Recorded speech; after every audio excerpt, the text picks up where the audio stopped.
আসসালামু আলাইকুম প্রিয় শিক্ষার্থীরা, টেস্ট পেপার সলভিং কোর্সে তোমাদের সবাইকে স্বাগতম। আজকে আমাদের প্রথম ক্লাস ভেক্টর। এই ক্লাসে ভেক্টরের যত টপিক আছে বোর্ডে আসার মতো সব কয়টা আলোচনা করব আমরা। আজকের ক্লাসে বোর্ডের অনেকগুলো প্রবলেম সলভ করব, বিভিন্ন রিনাউন কলেজে প্রবলেম সলভ করব, তারপর এইচডব্লিউ দিব। মানে মোট কথা যে ভেক্টরের যা যা দরকার বোর্ডের জন্য একটি ক্লাসেই, একটা ওয়ান শট ক্লাস এখন আমরা সলভ করব সিকিউর জন্য। তো চলো আমরা শুরু করে ফেলি। আমাদের আজকের ক্লাসের সর্বপ্রথম যে টাইপ তার নাম হচ্ছে নদী নৌকা। এখন নদী নৌকা টাইপটা বুঝতে গেলে তোমাকে সামান্তরিকের সূত্রটা বুঝতে হবে। সামান্তরিক সূত্রটা হচ্ছে এরকম যে ধরো এই যে একটা সামান্তরিক, এই সামান্তরিকে দুটো সন্নিহিত বাহু হচ্ছে পি ভেক্টর এবং কিউ ভেক্টর, তাহলে তাদের লব্ধিটা হবে কি কর্ণ বরাবর। এটাই হচ্ছে সামান্তরিক সূত্র আর ভেক্টর। তাহলে আর ভেক্টরটা কি লিখতে পারি আমরা? আর ভেক্টরটা সমান হবে P vector plus Q vector. ঠিক আছে, এটাই সামান্তরিকের বেসিক সূত্র। এখন যদি বলা হয় যে এই আর এর মানটা কত, তখন আর এর মান নির্ণয়ের ফর্মুলাটা হবে root over P square plus Q square plus 2pq cos alpha. এখন তোমাদের কোশ্চেন এই আলফাটা কি? আলফাটা হচ্ছে এই যে পি এবং কিউ এর মধ্যবর্তী কোণ। ঠিক আছে, আর যদি কোশ্চেন করা হয় এই থিটাটা কত, যে আর ভেক্টরটা পি এর সাথে কত ডিগ্রি কোণ উৎপন্ন করছে, তখন ফর্মুলা হচ্ছে ট্যান থিটা সমান সমান নিচে বাম পাশে আমরা রাখবো যার সাথে অ্যাঙ্গেলটা কার সাথে? পি এর সাথে, তার নিচে হবে পি আর উপরে হবে কি কিউ সাইন আলফা, নিচে হবে কিউ কজ আলফা যোগ আকারে। ঠিক আছে, তো এই ছিল আমাদের সামান্তরিকের ফর্মুলা। এটাকে আমরা কি বলবো? সামান্তরিকের সূত্র। ঠিক আছে, সামান্তরিকের সূত্র। এখন এই কনসেপ্ট গুলো দিয়েই আমরা ভেক্টরের সব ধরনের লব্ধির অঙ্কটঙ্কগুলো করে থাকি। এখন আমরা চলে যাই, যেহেতু আমাদের আলোচ্য টপিক কিন্তু নদী নৌকা, তো সেই নদী নৌকা টপিকে চলে যাই। নদী নৌকা, এখান থেকে তোমার আসলে বেসিক্যালি কি কি লাগবে, কি কি জানা প্রয়োজন। ধরো এই যে আমাদের একটা নদী আছে, হ্যাঁ, এই বরাবর স্রোত যাচ্ছে, স্রোতের বেগ হচ্ছে ইউ। ঠিক আছে, স্রোতের বেগটা হচ্ছে ইউ। আর এইখানে আমাদের একটা নৌকা আছে, এই নৌকাটাকে ধরো ফর এক্সাম্পল আমি এই পার থেকে ওই পারে নিতে চাই, এটা হচ্ছে ওই পার, ওই পারে নিতে চাই। আর আমাকে নৌকাটা কিভাবে চালনা করতে হবে? আমি যদি ঠিক ওই পারে পৌঁছাইতে চাই, তাহলে আমার নৌকা কিন্তু এই বরাবর রওনা হলে হবে না। আমি যে বরাবর পৌঁছাতে চাই সেই বরাবর যদি রওনা হই, আমি পৌঁছাতে পারবো না, কারণ স্রোত কিন্তু ঠেলতেছে, স্রোত ঠেলে ঠেলে কিন্তু ওদিক নিয়ে যাবে। তাহলে আমাকে অবশ্যই একটা অ্যাঙ্গেল করে রওনা হইতে হবে। ঠিক আছে, আমি ধরা যাক এই অ্যাঙ্গেলে যদি রওনা হই, তাহলে স্রোত আমাকে ঠেলে ঠেলে এইদিকে নিয়ে যাবে। সো এই যে স্রোতের সাথে এখানে ধরো নৌকাটার যে ডিরেকশন, যে অ্যাঙ্গেল, সেটাকে আমরা ধরবো আলফা। ঠিক আছে, আর নৌকার যে বেগ সেটাকে আমরা ধরবো ভি ভেক্টর। ওকে, তাহলে জিনিসটাকে আমরা এভাবে লিখতে পারি যে স্রোতের বেগ, স্রোতের বেগ সমান সমান ইউ, নৌকার বেগ সমান সমান কত?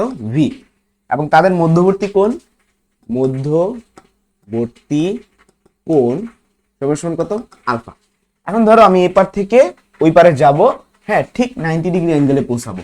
তাহলে সেই ক্ষেত্রে প্রশ্নে কি কি থাকবে? প্রশ্ন থাকবে হচ্ছে এরকম, ঠিক বিপরীত বিন্দুতে পৌঁছালে, ঠিক বিপরীত বিন্দুতে পৌঁছালে, অথবা স্যার লিখতে পারে হলো আড়াআড়ি ভাবে, আড়াআড়ি ভাবে। ঠিক আছে, আড়াআড়ি ভাবে ধরো পৌঁছাতে চাই, সেই ক্ষেত্রে আমার লব্ধি অ্যাঙ্গেলটা হবে 90 ডিগ্রি। আমি 90 ডিগ্রি অ্যাঙ্গেলে যদি পৌঁছাতে চাই, তাহলে থিটার মান হবে 90 ডিগ্রি, কিন্তু আলফার মানটা আমরা জানি না, আলফা মানটা বের করব। তো সেটা বের করার টেকনিকটা কি হইতে পারে?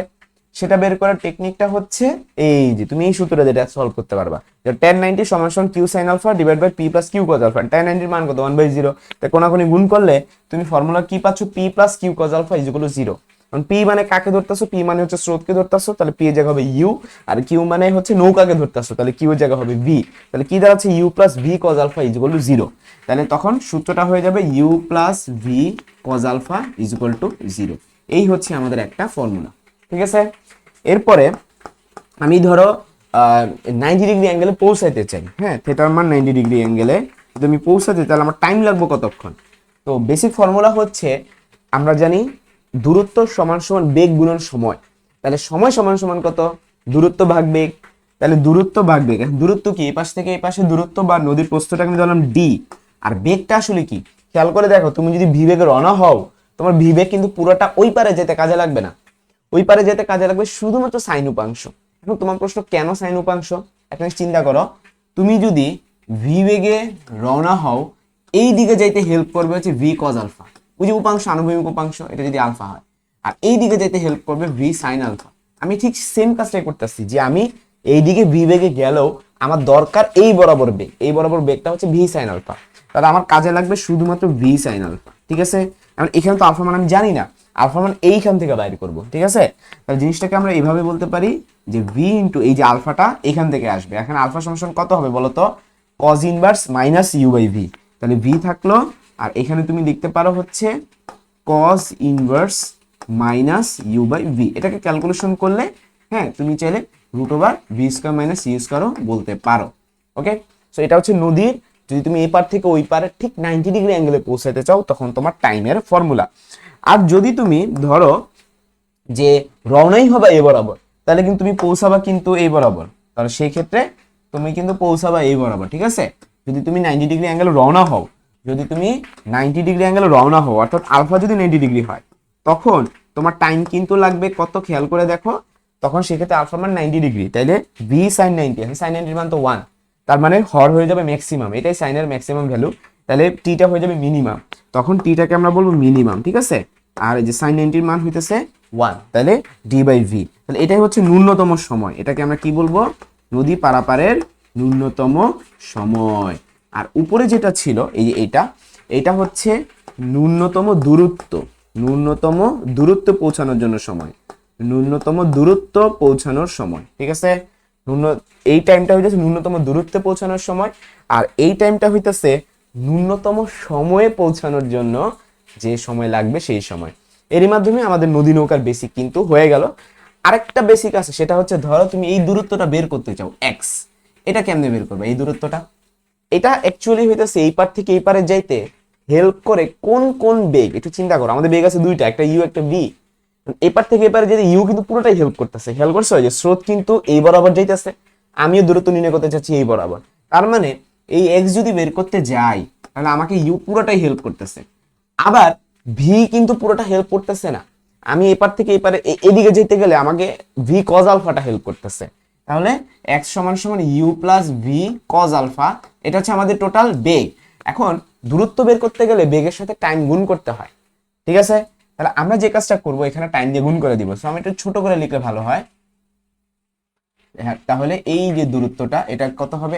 x সমান সমান u plus V cos alpha into t. আশা করি তোমরা বুঝতে পারছো যে আনুভূমিক বরাবর দূরত্ব নির্ণয় সূত্রটা তাহলে কি দাঁড়াচ্ছে? u plus V cos alpha into t. এরই মাধ্যমে আমাদের নদী নৌকার বেসিক এখানে শেষ। আশা করি তোমরা পুরোটা ক্লিয়ারলি বুঝতে পারছো। এখন আমরা প্রবলেম সলভ করব। সর্বপ্রথম যে প্রবলেম সলভ করব এটা হচ্ছে কুমিল্লা বোর্ড 2025 সালে আসছে।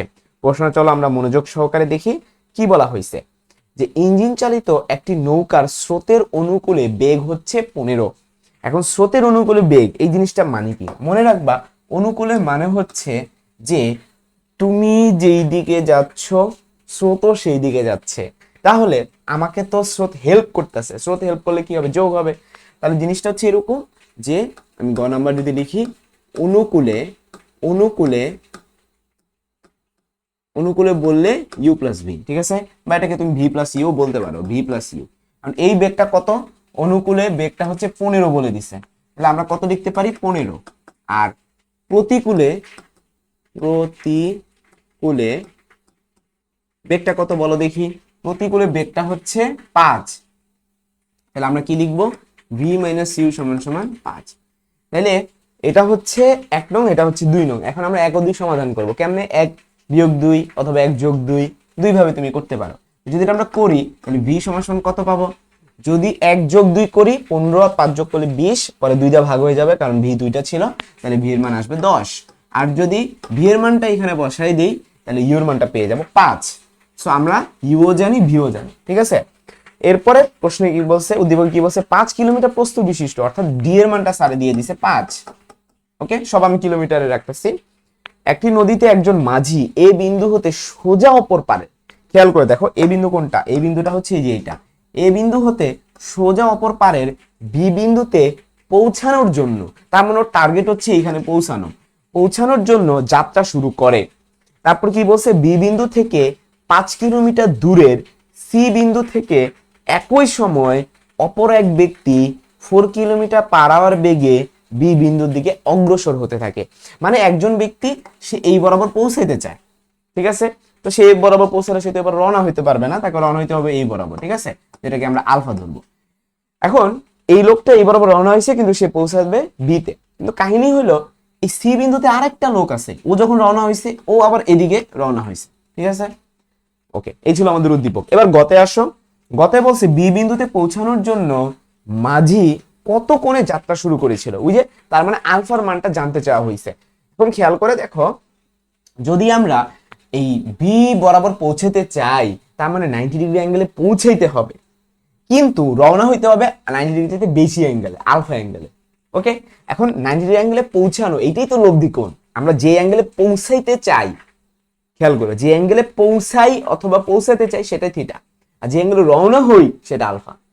তার মানে আমাদের থিটার মান হবে 90 ডিগ্রি। তাহলে এই অঙ্কে থিটা ইজ ইকুয়াল টু কত, 90 ডিগ্রি। তাহলে আমরা লিখে ফেলি যে theta is equal two 90 degree.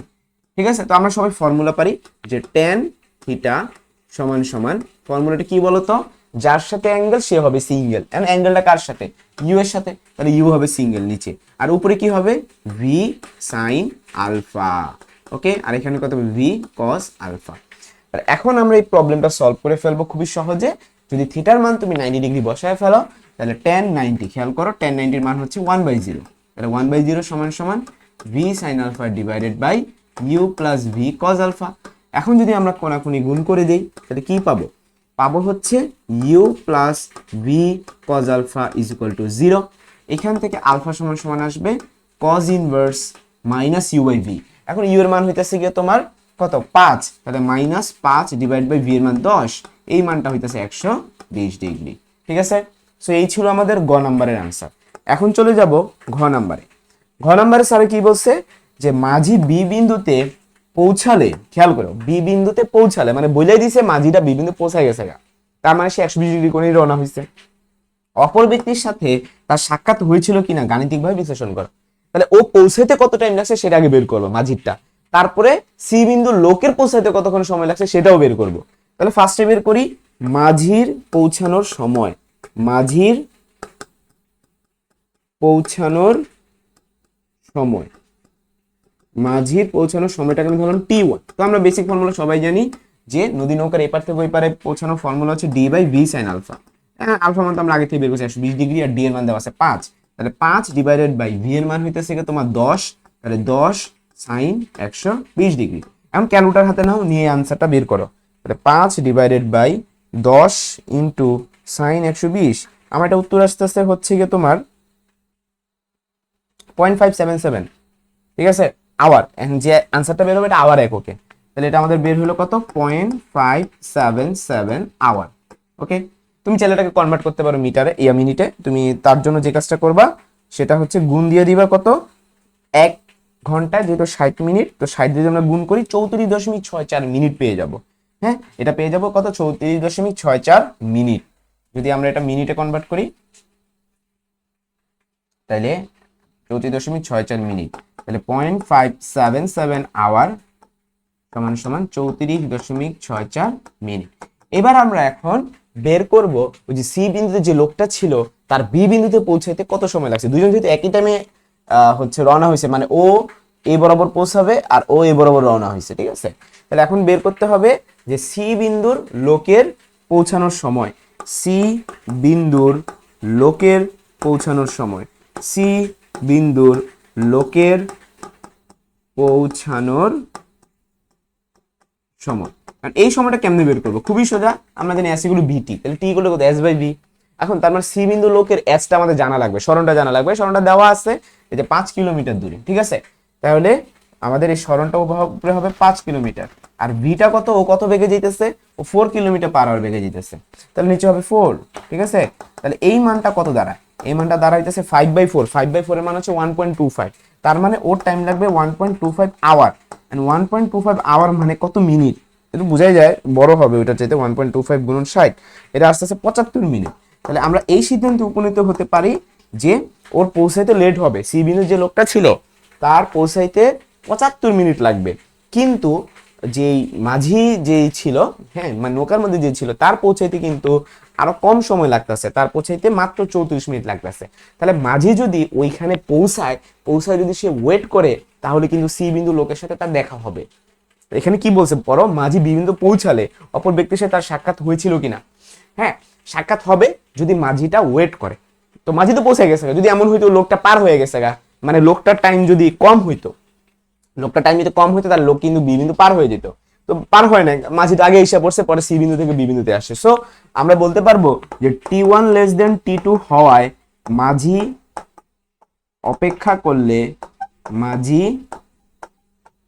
অপেক্ষা তো করবোই, কারণ বলছি তো সাক্ষাৎ হয়েছিল। আমার টার্গেট হইতেছে একজনের সাথে সাক্ষাৎ করা, আমি পৌঁছে গিয়ে কি চলে যাবো নাকি, আমি তো অপেক্ষা করব। তাহলে উত্তরটা হচ্ছে সাক্ষাৎ হয়েছিল হওয়ায় মাঝির সাথে সি বিন্দুর লোকের সাক্ষাৎ সম্ভব। আশা করি তোমাদেরকে পুরো সিকিউটা সুন্দর মতো বুঝাতে পেরেছি। যদি কোনো ধরনের সমস্যা থেকে থাকে অবশ্যই কমেন্ট সেকশনে জানাবা।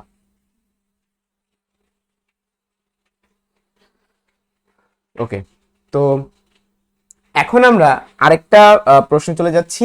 আমাদের নেক্সট প্রশ্নটা আদমজি ক্যান্টনমেন্ট কলেজে আসছে, ঠিক আছে? আমরা এখন এটা সলভ করব। দেখি আদমজি ক্যান্টনমেন্ট কলেজে প্রশ্নটাতে কি বলা হয়েছে। 25 মিনিট পর ক্লাস শুরু হবে, তাই ও বিন্দু হতে বিতে পৌঁছাতে হবে। খেয়াল করে দেখো, যে ও বিন্দু থেকে আমাদের বিতে পৌঁছাতে হবে। তিনজন ছাত্র তিনজন মাঝিকে অনুরোধ করে রওনা হলো। তাহলে এখানে ছাত্র কয়জন? তিনজন। মাঝি কয়জন? তিনজন। প্রথম ছাত্রকে নিয়ে মাঝি ওবি বরাবর রওনা দিয়ে, কোন দিকে রওনা দিছে? যে ওবি বরাবর রওনা দিছে।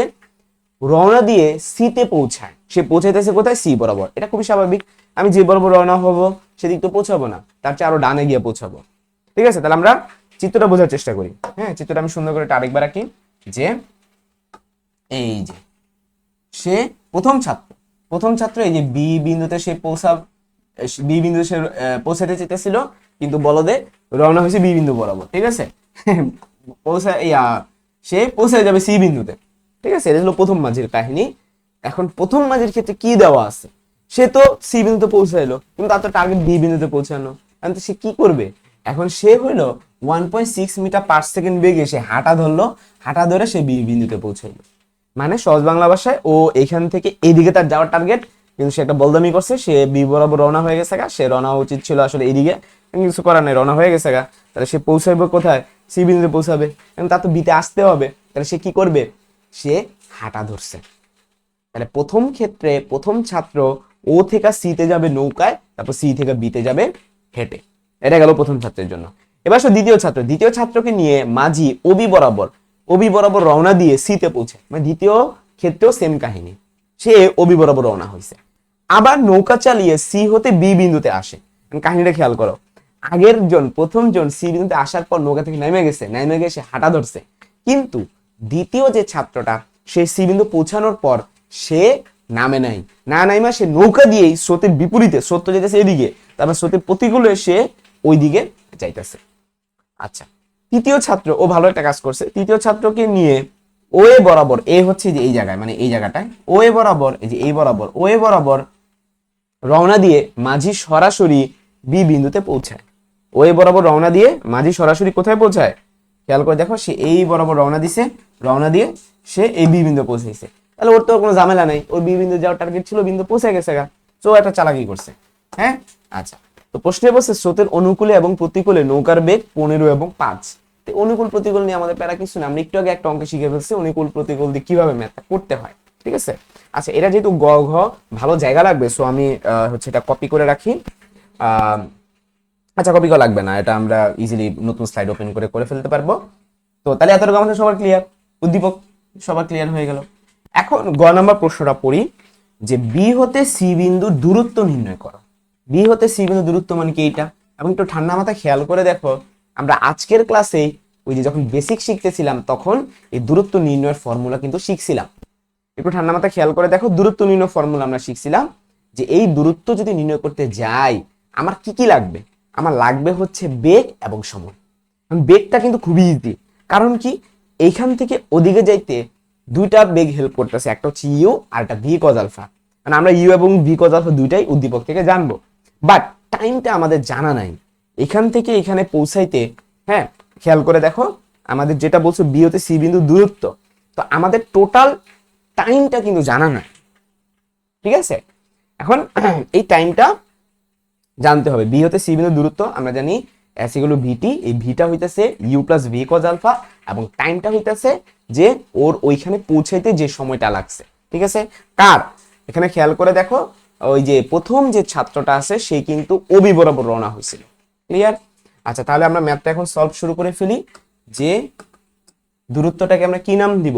বি সি নাম দিব। ঠিক আছে, তো আগে ইউ আর বি তো জানি না, এটা আগে বের করে নিই। বলছে অনুকূলে হচ্ছে 15, অনুকূলে মানে ভি প্লাস ইউ, তাহলে ভি প্লাস ইউ এর মান হচ্ছে 15, আর প্রতিকূলে হচ্ছে কত? প্রতিকূলে 5। তাহলে এই দুইটাকে যদি আমি সমাধান করি, ভি সমান সমান পাবো 10 আর ইউ সমান সমান কত পাবো বলো তো? 5। তাহলে আমি নৌকার বেগও জানি, স্রোতের বেগও জানি। এখন আমার কাজ কি? এখন আমার কাজ হইতেছে যে টোটাল টাইমটা নির্ণয় করা, যে আমি এই পার থেকে ওই পারে যাচ্ছি, আমার কি সময় লাগবে। এখন কথা হলো আমি কারটা ধরে করব। ভালো মতো পড়ো, 25 মিনিট পর ক্লাস শুরু হবে, তাই ও হতে বিতে পৌঁছাতে হবে। 3জন ছাত্র 3জন মাঝিকে অনুরোধ করে রওনা হলো। প্রথম ছাত্রকে নিয়ে মাঝি ওবি বরাবর রওনা দিয়ে সিতে পৌঁছালো। তাহলে তুমি প্রথম ছাত্র নিয়ে অঙ্ক করো, তোমার যদি মন চায় দ্বিতীয় ছাত্র নিয়ে করবা, এক করো একই, কারণ দ্বিতীয় ছাত্রের ক্ষেত্রে প্রথম ছাত্রের ক্ষেত্রে নৌকার বেগ স্রোতের বেগ সেম, সো ওর ওই পারে পৌঁছাইতে সেম টাইম লাগবে। ঠিক আছে, তবে তৃতীয় ছাত্র নিয়ে করা যাবে না, কারণ তৃতীয় ছাত্র তো এই বরাবর রওনাই হয় না, সে তো এই বরাবর রওনা হয়েছে। আশা করি বুঝতে পারছো। তাইলে আমরা বলতে পারি যে এখানে আলফার মান হইতেছে 90 ডিগ্রি। ঠিক আছে, প্রথম ছাত্র করো, দ্বিতীয় ছাত্র করো, আলফার মান কত ডিগ্রি? 90 ডিগ্রি। তাইলে আলফার মান লিখে ফেলি 90 ডিগ্রি। কিন্তু ও কিন্তু পৌঁছাইছে কত ডিগ্রি অ্যাঙ্গেল সেটা আমরা জানি না, থিটার মানটা আমরা জানি না, এটা হইতেছে থিটা। ঠিক আছে, আলফার মান জানি 90 ডিগ্রি। এখন কি কাজ করব? টাইম নির্ণয় করব। তো নদী নৌকার ক্ষেত্রে টাইম নির্ণয়ের বেসিক ফর্মুলা কি ছিল? D divide by V sine alpha. হ্যাঁ, তো ডি এর মানটা কত দেওয়া আছে? এই পার থেকে ওই পার, খেয়াল করে দেখো, এই যে ছোট্ট করে লেখা আছে 2 কিলোমিটার, এই যে এখানে ছোট্ট করে লেখা আছে 2 কিলোমিটার, আমি সুন্দর করে লিখে দিই 2 কিলোমিটার।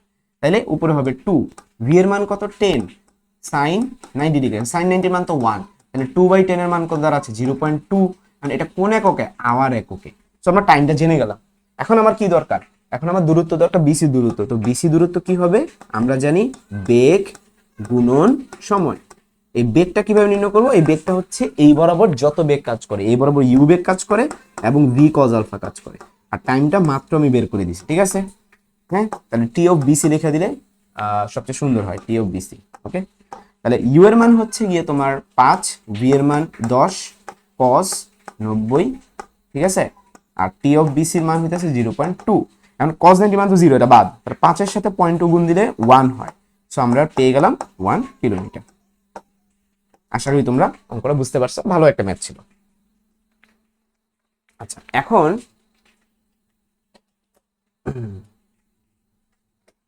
আমরা ঘ নাম্বার চলে যাব। আমি একটু ফ্যানটা ছেড়ে নেই। ওকে,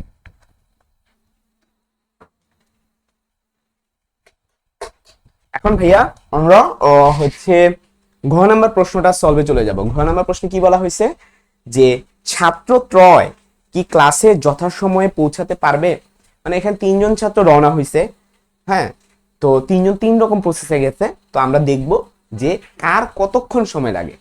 এই যে প্রশ্ন কিন্তু বলা আছে 25 মিনিট পর ক্লাস শুরু হবে, আমরা দেখবো প্রথম ছাত্রের কত টাইম লাগছে। এটা কিন্তু অলরেডি বের করে ফেলছি, প্রথম ছাত্রের 0.2 আওয়ার লাগছে এখান থেকে এখানে যেতে, বাট আরেকটু কাহিনী বাকি আছে, সে তো সি থেকে বিতেও গেছে, তার তো টাইম লাগবে, তার তো স্কুল তো বিতে, ঠিক আছে, সিতে না। তাহলে আমরা যে কাজটা করব, সি পর্যন্ত যে টাইম বের করছি ওটা তো হইলই, ওটার সাথে সি থেকে বিতে যেতে যে টাইম লাগছে সেটা অ্যাড করে দিব। তাহলে আমরা নতুন একটা স্লাইড ওপেন করি, ওপেন করে লিখি যে প্রথম ছাত্রের জন্য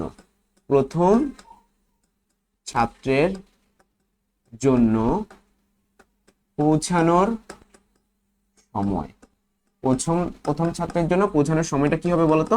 প্রথমে তাকে বি ও থেকে সিতে যেতে হবে।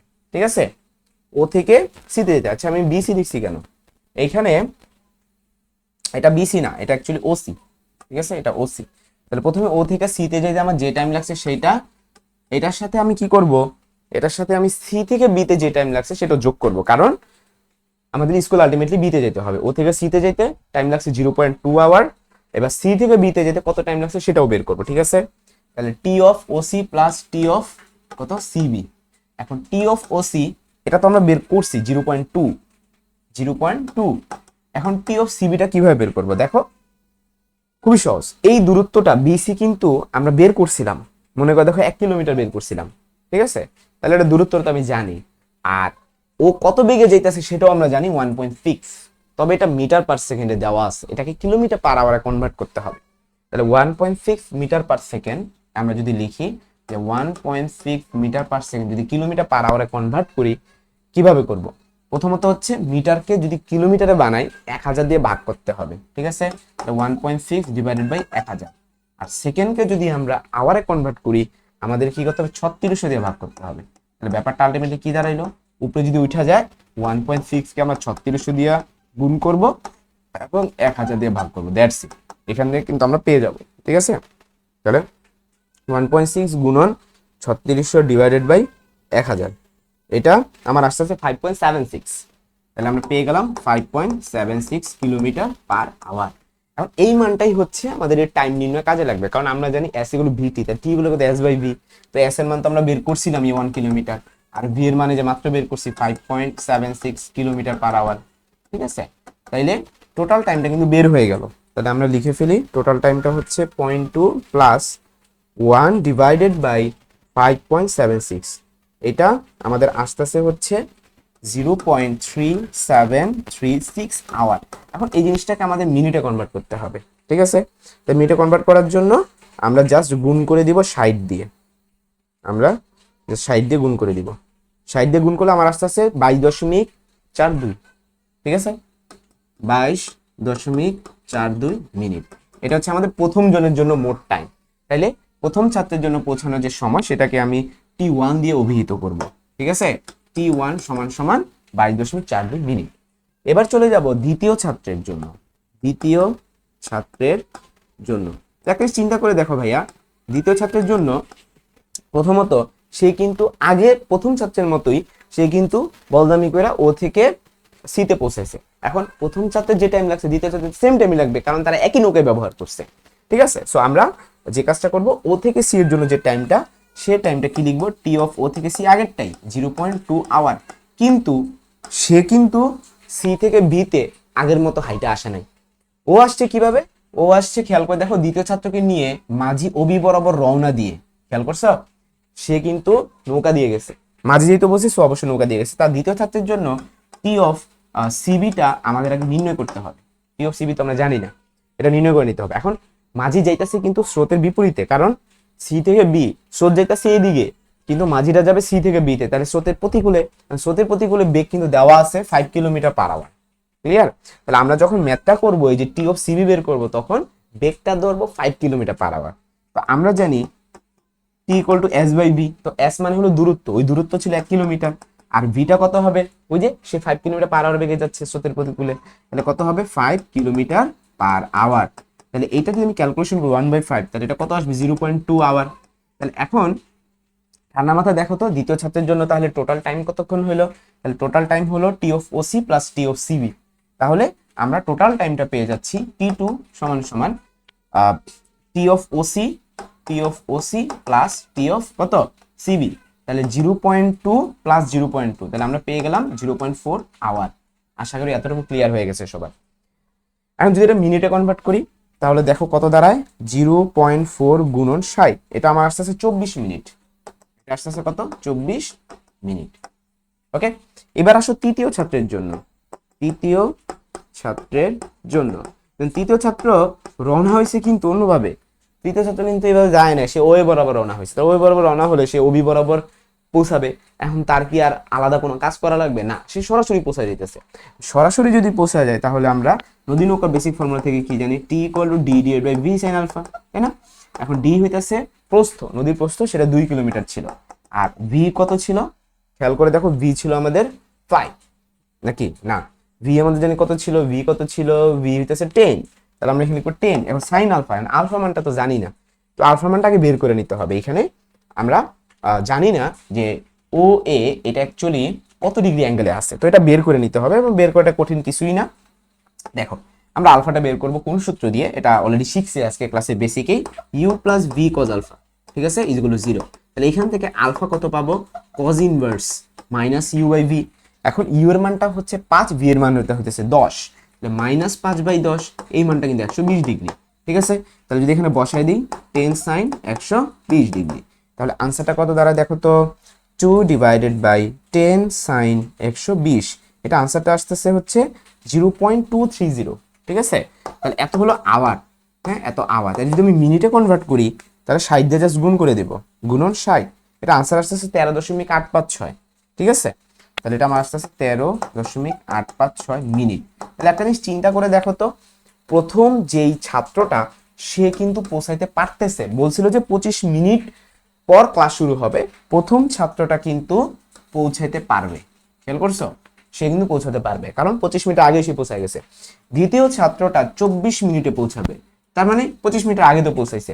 তৃতীয় যে ছাত্রটা সেটা আমি আরেকবার রিভিউ করি, তার এখান থেকে এখানে পৌঁছাইতে গেলে তার যে টাইমটা সেটা বের করার সূত্র হচ্ছে D by V sine alpha. D এর মান দেওয়া আছে 2 কিলোমিটার, ভি এর মান আমরা বের করছিলাম 10 এবং সাইন 120 ডিগ্রি, আমরা আলফা মানও বের করছি 120 ডিগ্রি। দেন এটা ক্যালকুলেটর বসাইছি, বসানোর পর এই যে খেয়াল করে দেখো আমাদের আনসারটা আসছে 0.23 আওয়ার, যখন মিনিটে কনভার্ট করছি 13.856 মিনিট। এখন এই মানটাও কি 25 মিনিটের চেয়ে কম আছে, তাহলে আমরা এটা বলতে পারবো যে তৃতীয় ছাত্রও কিন্তু 25 মিনিটের আগে পৌঁছে গেছে। তাহলে আনসারটা কি হবে, ছাত্রত্রয় সবাই সবাই এখানে যেমন বলছিল সেভাবে আনসারটা লিখবা, যে সময় মতো পৌঁছাবে, সবাই সময় মতো পৌঁছাবে।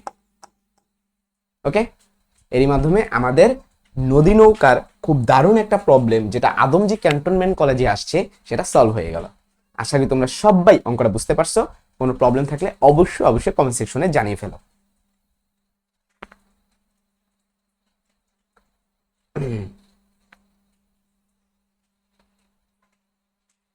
এখন আমরা চলে যাব আমাদের পরবর্তী টপিকে।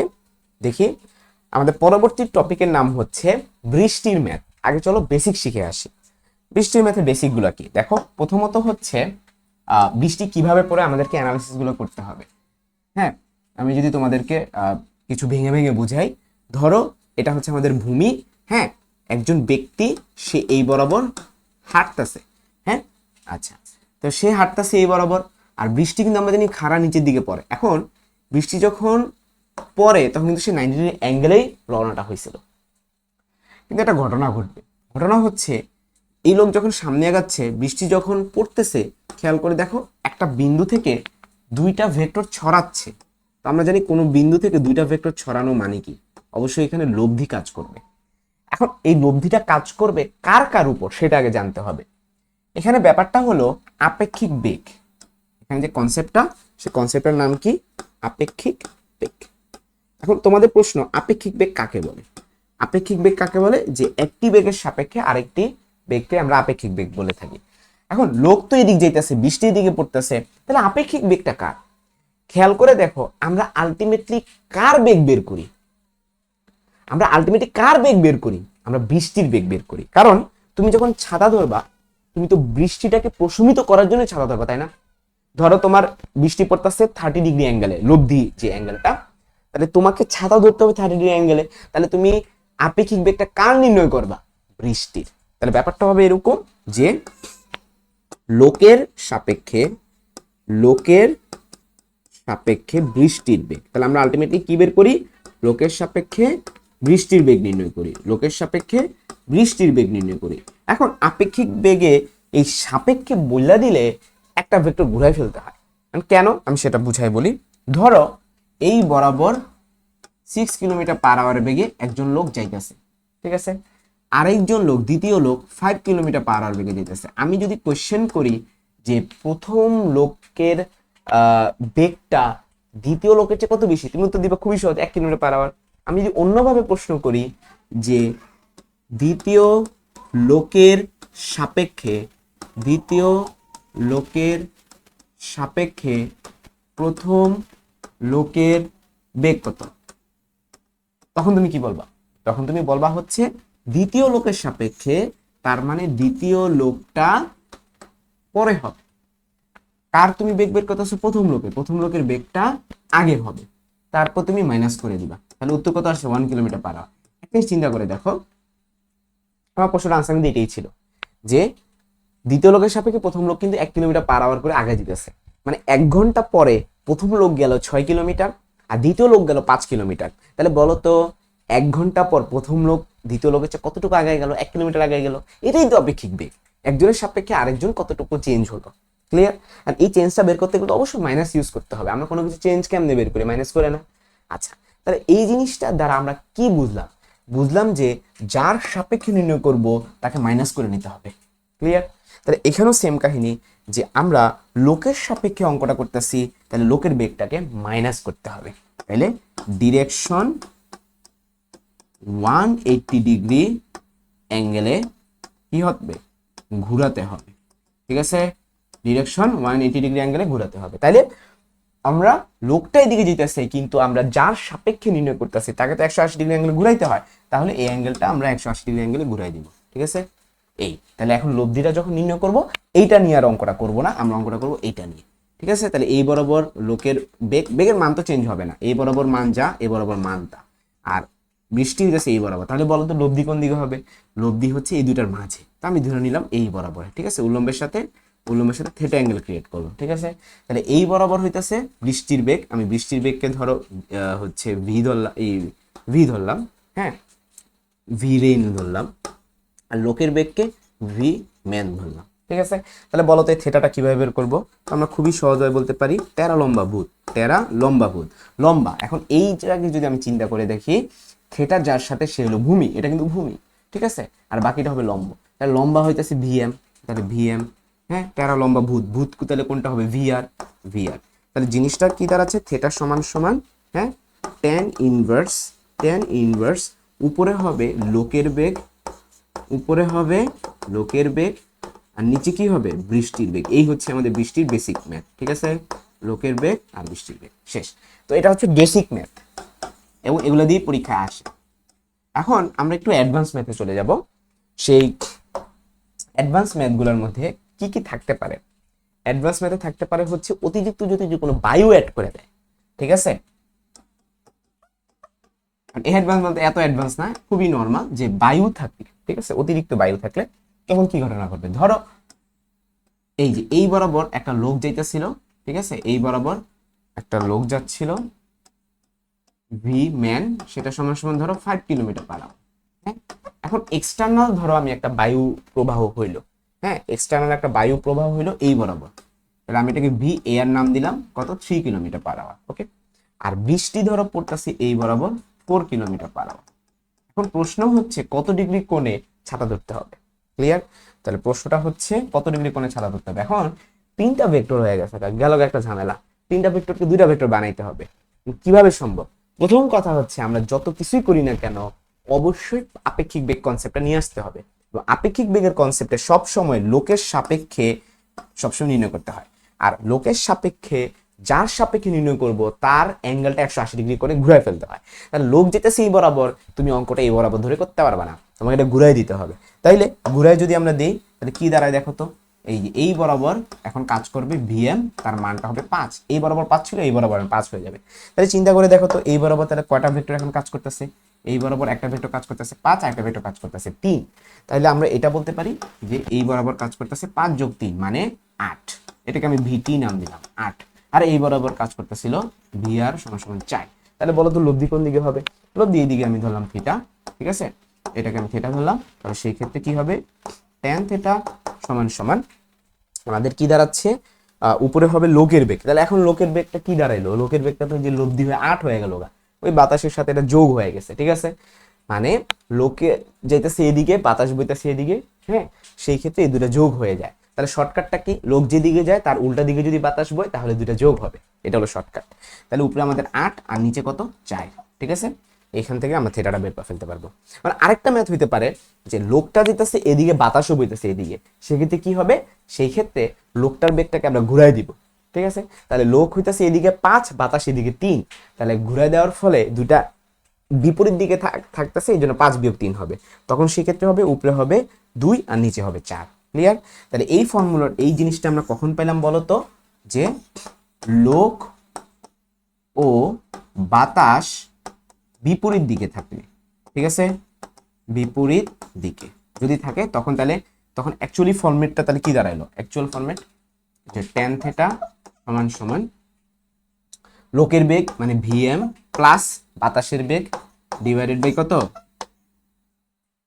আমাদের বৃষ্টির বেগ। এবার আরেকটা জিনিস কি দাঁড়াচ্ছে, যদি লোক এবং বাতাস যদি একই দিকে যায়, ঠিক আছে, লোক ও বাতাস একই দিকে যদি যায় তখন কি হবে, তখন হচ্ছে লোকের বেগটা এবং বাতাসের বেগটা বিয়োগ করে নিতে হয়, ঠিক আছে। তখন সেক্ষেত্রে tan থিটা সমান সমান লোকের বেগ মাইনাস বাতাসের বেগ ডিভাইডেড বাই বৃষ্টির বেগ। এরই মাধ্যমে আমাদের এই বৃষ্টির কনসেপ্টগুলো শেষ। এখন আমরা আরেকটা কনসেপ্ট শিখবো, সেটার নাম হচ্ছে গাড়ির কাঁচ ভেজা। গাড়ির কাঁচ ভেজা, এই কনসেপ্টটা এখন আমরা শিখবো। ধরো এই যে আমাদের একটা গাড়ি আছে, এই যে গাড়ির পিছনের দিকটা যদিও এই যে খেয়াল করে একটু স্ট্রেট থাকে, কিছুটা স্ট্রেট থাকে গাড়ির পিছনের দিকটা, আর সামনের দিকটা ধরো একটুখানি বাঁকানো বেশি থাকে। এই হচ্ছে আমাদের গাড়ি। হ্যাঁ, তো এই গাড়িটা এই যে আগাচ্ছে। হ্যাঁ, তো আমি যদি তোমাকে বলি যে সামনের কাজ কখন ভিজবে, পিছনের কাজ কখন ভিজবে, তখন তুমি একটা কেমন বলবা, এই যে বৃষ্টি ধরো এই যে পড়তেছে, এই যে এই বরাবর যদি বৃষ্টি পড়ে, লব্ধিটা যদি এরকম হয়, হ্যাঁ, যে সে যদি এই বরাবর পড়ে তাহলে কিন্তু কাজ অবশ্যই ভিজতেছে।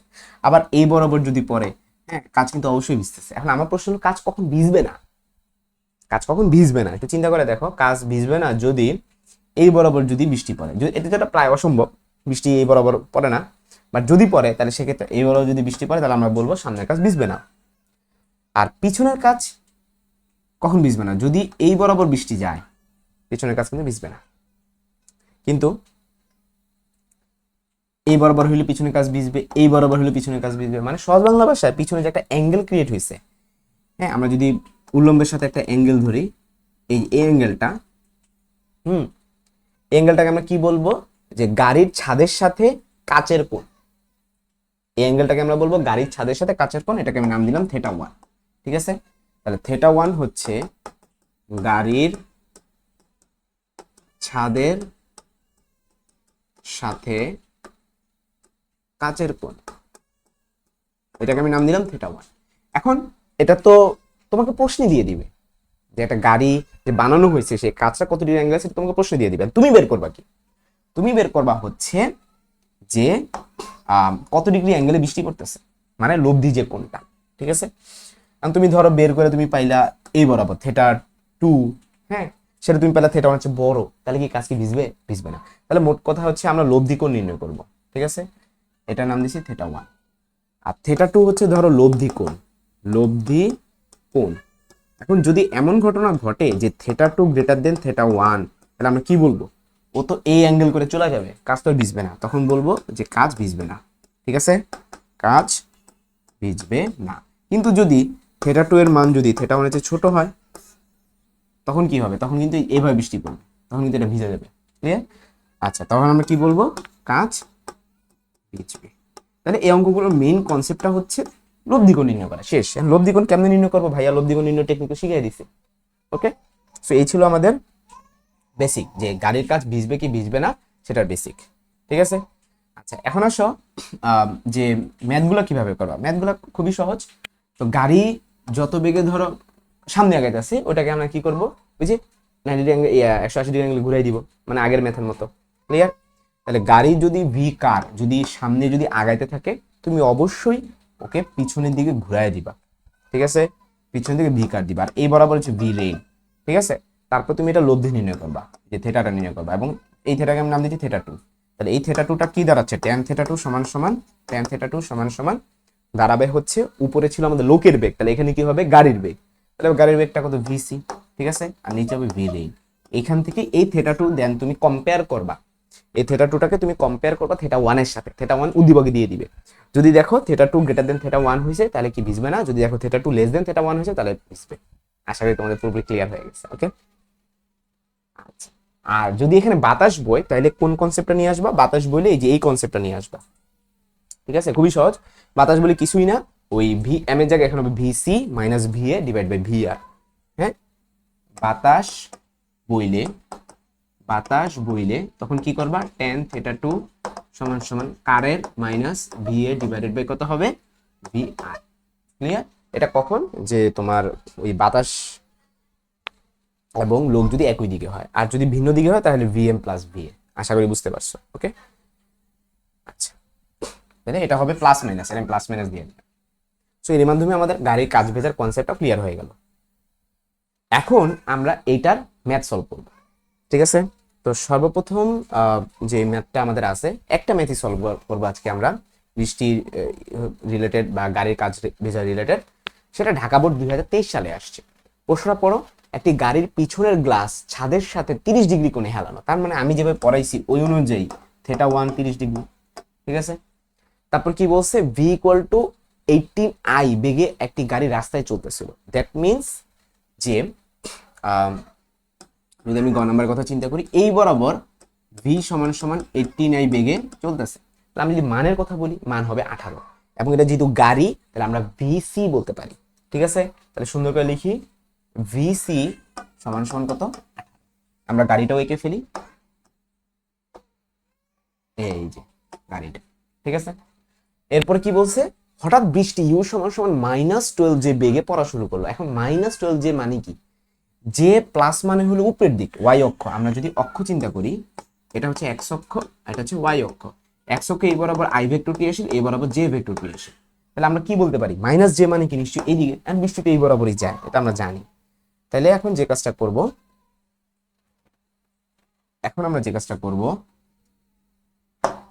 আমরা হচ্ছে বৃষ্টির ডিরেকশনটা বুঝে ফেলছি যে নিচের দিকে যাবে। তাহলে বৃষ্টিটা নিচের দিকে এভাবে বইতেছে। ওকে, ওকে, কারণ বৃষ্টিটাকে আমরা ভি রেইন নাম দিব, এবং তার মানটা হইতেছে মাইনাস, কিন্তু তার মান না, মাইনাস দ্বারা ডিরেকশন বুঝেছে নিচের দিকে 12। তাহলে ভি আর এটা হবে কি 12। তো আমরা আগেই থেকে শিখে আসছি গাড়ি যেদিকে যাবে সেটাকে তুমি উল্টাই দিবে আপেক্ষিক বেগের কারণে। তাহলে যদি আমি উল্টাই দিই তাহলে আমাদের দাঁড়াচ্ছে কি এই বরাবর ভিসি সমান সমান 18, আর বৃষ্টি এই বরাবর দিয়ে থাকবে ভি আর সমান সমান 12। তাহলে তাহলে তাদের লব্ধি অ্যাঙ্গেল কোন দিকে হবে? এইদিকে হবে থেটা। তাহলে এই লব্ধি অ্যাঙ্গেলটা বের করবো কিভাবে? খুবই সহজ। আমরা জানি tan থেটা সমান সমান গাড়ির বেগ ডিভাইডেড বাই বৃষ্টির বেগ। গাড়ির বেগ হইতেছে 18, বৃষ্টির বেগ হইতেছে 12। তাহলে এখান থেকে থেটা বের হয়ে যাবে। থেটা সমান সমান, আমরা এটা ক্যালকুলেটর বের করে ফেলি, tan ইনভার্স 18 ভাগ 12। এটা আমার আসতে আছে 56.3 ডিগ্রি, 56.3 ডিগ্রি। এখন এটাকে আমি বলছিলাম থেটা টু নাম দিতে। ঠিক আছে, আর আমাদের প্রশ্নে যে অ্যাঙ্গেলটা দেওয়া 30 ডিগ্রি, থেটা ওয়ান ডিগ্রি। তো একটু আগে তোমাদের একটা কনসেপ্ট শিখাইছি যে যদি যদি থেটা টু থেটা ওয়ান চেয়ে বড় হয় কাজ কিন্তু ভিজে যাবে। ঠিক আছে, মানে কেন ভিজে যাবে সেটা আমি আরেকবার বুঝাই। যে এটা হলে কি তোমার 30 ডিগ্রি অ্যাঙ্গেলে আছে। হ্যাঁ, এখানে কি বলছে দেখো, একটি গাড়ির পেছনের গ্লাস ছাদের সাথে 30 ডিগ্রি কোণে। ও, একটু ভালো মতো দেখো, ছাদের সাথে 30 ডিগ্রি মানে কি? এই যে এইটা, হ্যাঁ, এটা হলো আমাদের ছাদ, এটা হচ্ছে আমাদের গ্লাস, তাহলে এটা হলো 30 ডিগ্রি। এখন আমি যে তোমাদেরকে যে অ্যাঙ্গেলটা শিখাইছি সেই অ্যাঙ্গেলটা কিন্তু উপরেরটার সাথে ছিল না, সেই অ্যাঙ্গেল ছিল এইটার সাথে। ঠিক আছে, একটু ভালো মতো দেখো, এই যে theta two greater than theta one, আমি যে কনসেপ্টটা বুঝাইছি এখানে থেটা টু থেটা ওয়ান আসলে কি মিনিং ছিল খেয়াল করে দেখো। থেটা ওয়ানটা ছিল গাড়ির ছাদের সাথে কাচের কোণ। Theta one actually theta one হবে এই যে এই যে এটা আছে না, এটার সাথে এটার অ্যাঙ্গেল হবে। ঠিক আছে, তাহলে আমার ভাষাগত কথা একটু ভুল হয়েছে, ছাদের সাথে না লিখে লেখা উচিত ছিল উল্লম্বের সাথে। হ্যাঁ, গাড়ির ছাদের সাথে কাচের কোণ আমি লিখে ফেলছি, এটা হবে কি উল্লম্বের সাথে, এটা হবে উল্লম্বের সাথে। হ্যাঁ, তাহলে এখানে গাড়ির ছাদের সাথে না লেখা লিখবা হচ্ছে উল্লম্বের সাথে, গাড়ির উল্লম্বের সাথে, গাড়ির উল্লম্বের সাথে। তাইলে আমাদের কনসেপ্ট সব ঠিক আছে। হ্যাঁ, এখন এখানে তো সারে দিয়ে দিছে হলো ছাদের সাথে, ছাদের সাথে 30 ডিগ্রি, তাহলে উল্লম্বের সাথে কত ডিগ্রি? 60 ডিগ্রি। সো এখানে থেটা ওয়ানের মান কিন্তু এভাবে লিখবে যে উল্লম্বের সাথে যেহেতু আমাদের বের করতে হয় তাহলে 90 - 30 করলে 60 ডিগ্রি হবে। ঠিক আছে, তাহলে ঠান্ডা মাথায় যদি আমরা এটা সলভ করি আমরা ইজিলি বুঝে ফেললাম যে একটি গাড়ির পেছনের গ্লাস ছাদের সাথে 30 ডিগ্রি কোণে অ্যাঙ্গেল করছে, তাহলে এইটা হইতেছে 30 ডিগ্রি। ক্লিয়ার? এইটা যদি 30 ডিগ্রি হয় তাহলে এইটা কত ডিগ্রি হবে? এইটা হবে 60 ডিগ্রি। ক্লিয়ার? আমি যে চিত্রটা বড় করে আঁকি তাহলে তোমাদের বুঝতে আরো সুবিধা হবে। এই যে গাড়িটা, হ্যাঁ ওনারা বলে দিচ্ছে এইটা 30 ডিগ্রি, এইটা 30 ডিগ্রি। ক্লিয়ার? তাহলে অরিজিনাল যদি চিত্র অনেক বেশি বাঁকানো, ওকে, এই যে ওইরকম বেশি বাঁকানো, এরকম উপরেরটা সামনেটাকে কত ডিগ্রি অ্যাঙ্গেল এগুলো কিছু বলে নাই, বাট এই অ্যাঙ্গেলটা দিয়ে দিচ্ছে 30 ডিগ্রি। এটা 30 ডিগ্রি দিয়ে দিলে এটা কত ডিগ্রি? 60 ডিগ্রি। আমাদের থেটা তো এইটা, আমাদের থেটা তো এইটা। আমি চিত্র আগেরটাই সব ঠিকঠাক বুঝাইছি, শুধু ভাষাগত কথা ছাদের জায়গায় হবে উল্লম্বের সাথে। আর আমাদের যে অ্যাঙ্গেলটা আনসার বের হইছে এটা কিন্তু আরো কম, 56 ডিগ্রি। ক্লিয়ার? 56 ডিগ্রি বের হইছে। এখন একটা চিন্তা করে দেখো 56 ডিগ্রি মানে কি? 56 ডিগ্রি মানে হচ্ছে সে এর ভিজে দিতেছে। খেয়াল করে দেখো আমাদের এখানে কি ছিল, θ2 লেস দেন θ1 হইলে কাজ ভিজে যাবে। দেখো আমাদের কিন্তু কাজ ভিজে যাচ্ছে, কারণ কি? যদি 60 ডিগ্রি যদি বেশি হইতো তাহলে এভাবে বৃষ্টিটা চলে যেত। আমাদের 60 ডিগ্রি বেশি আসে না, আমাদের 60 ডিগ্রিতে কম আসছে। তো কম আসে মানে কি? এটা ধরো 56 ডিগ্রি, এটা 56 ডিগ্রি, ঠিক আছে? তাহলে ভিজে যাবে, চিত্র থেকে বুঝে গেলাম ভিজে যাবে। আবার যদি কনসেপ্ট থেকে দেখি, কনসেপ্ট থেকে কি শিখাইছি যে θ2 লেস দেন θ1 হলে কাজ ভিজে যাবে। দেখো আমাদের তো এইটাই হয়েছে যে θ2 আমাদের আসছে 56.3 ডিগ্রি, এইটা θ1 এর চাইতে কম আসছে, θ1 হচ্ছে কম আসছে, θ2 θ1 হচ্ছে কম আসার কারণে কাজ ভিজবে। ঠিক আছে? পিছনের কাজ ভিজবে। আশা করি পুরো ম্যাথটা বুঝে গেছো। ঠিক আছে? ওকে, আমরা এখন নেক্সট যে কাজটা করব সেটা হচ্ছে ঘ নাম্বারটা সলভ করব। আচ্ছা প্রশ্নে কি, আচ্ছা আমি তো ঘই করছি এতক্ষণ ধরে আমি এতক্ষণ ধরে অ্যাকচুয়ালি ঘ করে ফেলছি। হ্যাঁ, ওই পেছনের কাজ ভিজা ভিজা কনসেপ্ট বুঝতে বুঝতে আমি ঘই করে ফেলছি। গতে কি বলছে? গাড়ির সামনের গ্লাসে বৃষ্টি কত বেগে পড়বে, এটা আমাদের প্রশ্ন। তো একটু ঠান্ডা মাথায় দেখো, একটি গাড়ির পেছনের গ্লাস ছাদের সাথে 30 ডিগ্রি কোণে হেলানো, তার মানে পেছনের কাছে ইনফরমেশন দিয়ে দিছে, গতে যা কোনো কাজে লাগবে না। গাড়িটি v=89 বেগে একটি রাস্তায় চলছিল, হঠাৎ বৃষ্টি এত বেগে পড়া শুরু করলো। স্যার কিন্তু অ্যাঙ্গেল চায় নাই, স্যার বেগ চাইছে। ঠিক আছে? তাহলে যদি বেগ চায় তাহলে সেটা তুমি কেমনে নির্ণয় করবা? খুবই সহজ, খুবই সহজ, তুমি মান নির্ণয় করবা। এই বরাবর আমাদের বৃষ্টিটা পড়তেছিল, ভি রেইন। হ্যাঁ, এই বরাবর হইতেছে আমাদের গাড়িটা যাচ্ছিল, ভি গাড়ি যাচ্ছিল এই বরাবর, কিন্তু আপেক্ষিক বেগের কারণে এই বরাবর। আমি যদি এখানে থেটা নাম দেই, আমাকে প্রশ্ন করছে কত বেগে পড়তেছে বৃষ্টিটা। এই যে বৃষ্টিটা এইভাবে পড়তেছে, হ্যাঁ, তাহলে এটা যদি বৃষ্টি হয় তাহলে এই বরাবর বৃষ্টি হবে। এই বৃষ্টিটা কত বেগে পড়তেছে, তাহলে আমাকে এই ভেক্টরটা নির্ণয় করতে হবে না, ভিটা নির্ণয় করতে হবে। তো ভি কিভাবে নির্ণয় করব? Root over V R square plus VC square, ঠিক কিনা? V R square plus VC square. আমি বলতে পারো কেমনে এটা করলেন, খুবই সোজা। তো পিথাগোরাস দিয়ে তুমি চিন্তা করতে পারো, অথবা লব্ধি সমান সমান কি হয়? ভূমি স্কোয়ার প্লাস লম্ব স্কোয়ার। ক্লিয়ার? 90 অ্যাঙ্গেলে থাকলে তো এটাই হয়, root over P square plus Q square plus 2 p q cos alpha, alpha মান 90 ডিগ্রি, তাহলে root over VC square plus V R square. তাইলে এটা কত দাঁড়াচ্ছে? ভি আর ভি, বা তুমি হচ্ছে ভি কার এবং ভি রেইন যদি ডাইরেক্ট বসায় দাও, কত কত ছিল? 12 এবং 18। তাহলে ভি রেইন হইতেছে 12 আর ভি কার হইতেছে 18। হ্যাঁ, এটা বসাই দিলে অঙ্ক শেষ। তাহলে আনসার কত দাঁড়াবে? Root over 18 square plus 12 square. এটা আমার আনসার আসতেছে 21.63 কোন এককে। এগুলো যেহেতু কিছু লেখা নেই তাহলে মিটার পার সেকেন্ড। ঠিক আছে? তো এই হচ্ছে আমাদের আনসার। আশা করি বুঝতে পারছো। মানে এটা আসলে কোনটা? এটা হইতেছে এই যে 21.63 মিটার পার সেকেন্ড বেগে ও এভাবে আঘাত আনতেছে। তা যদি প্রশ্ন করে যে সামনে কাজ ভিজবে কিনা, অবশ্যই ভিজবে, অবশ্যই ভিজবে। কারণ সে যদি এইভাবে পড়ে, যত অ্যাঙ্গেলে হোক না কেন, শুধু ভিজতেছে। তুমি দেখো এরকম এরকম এরকম এরকম যত অ্যাঙ্গেলে হোক না কেন সে ভিজতেছে। সে ভিজবে না কখন? যদি এইভাবে পড়ে। এইভাবে তো বৃষ্টি পড়বে না, কারণ আমাদের লব্ধি তো সবসময় এই বরাবর হয়। ক্লিয়ার? আমাদের লব্ধিগুলো সবসময় এই বরাবর হয় যদি শুধুমাত্র গাড়ির বেগ এবং বৃষ্টির বেগ থাকে। ওকে, এখন এক্সটার্নাল যদি কোনো বাতাস থাকে তাইলে একটু চেঞ্জ হইতে পারে। যদি এমন হয় বাতাস অনেক, যে ধরো এই বরাবর গাড়ি হইতেছে 5 আর এই বরাবরই বাতাস হইতেছে 6। হ্যাঁ, মানে গাড়ি যেদিকে যাইতেছে, খেয়াল করে দেখো, গাড়ি যদি দিকে 5 হয় তাহলে লব্ধি হয়ে যাবে উল্টা উল্টা দিকে হয়ে যাবে, আপেক্ষিক বেগে হয়ে যাবে 5। আর ধরো বাতাসও হইতেছে 6, তখন সেই ক্ষেত্রে কি ঘটনা ঘটবে? একই দিকে হলে তখন তারা যোগ হয়ে যায়। ক্লিয়ার? তখন সেক্ষেত্রে সামনের কাজ ভিজবে। কিন্তু যদি এমন ঘটনা ঘটে যে 5 বিয়োগ 6 মানে গাড়ির হলো 5 আর বাতাসের হলো 6, তখন কিন্তু উল্টা ঘটনা ঘটে যাবে। ক্লিয়ার? মানে সহজ বাংলা ভাষা, বাতাসের বেগ যদি গাড়ির বেগের চেয়ে বেশি হয় তখন সেই ক্ষেত্রে কি হবে না? তখন সেই ক্ষেত্রে কাজ ভিজবে না। আশা করি বুঝতে পারছো। যাই হোক, আমাদের ম্যাথে যতটুকু দরকার আমি ততটুকু পড়াইছি। হ্যাঁ, আর এক্সট্রা কিছু মুখে বলে দিছি, কনসেপ্ট বুঝাই দিছি। তো এর চাইতে বেশি আর কোনো প্যাচের ম্যাথ তোমাদের এইচএসসিতে আসবে না। ক্লিয়ার? সো এরই মাধ্যমে আমাদের গ শেষ, ঘ শেষ।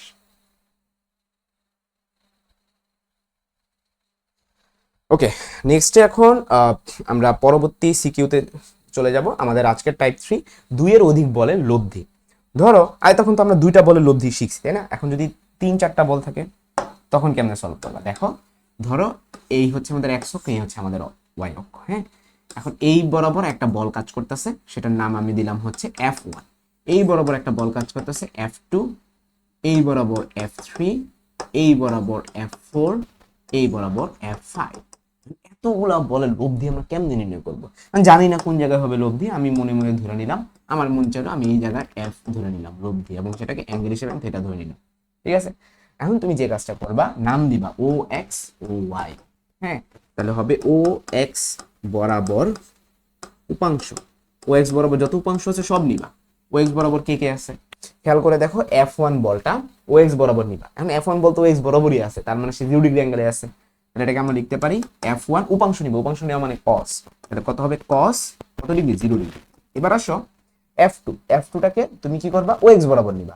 তাহলে কত ডিগ্রি অ্যাঙ্গেলে আছে? এটাকে আমরা ধরে নিলাম সে 30 ডিগ্রি অ্যাঙ্গেলে। ঠিক আছে, তাহলে কি লিখবা? F2 cos। এবার আসো, এটা তো লব্ধি, এটা তো না। F3 কত ডিগ্রি? 90 ডিগ্রি অ্যাঙ্গেলে আছে। তাহলে কি লিখবা? F3 cos 90 degree.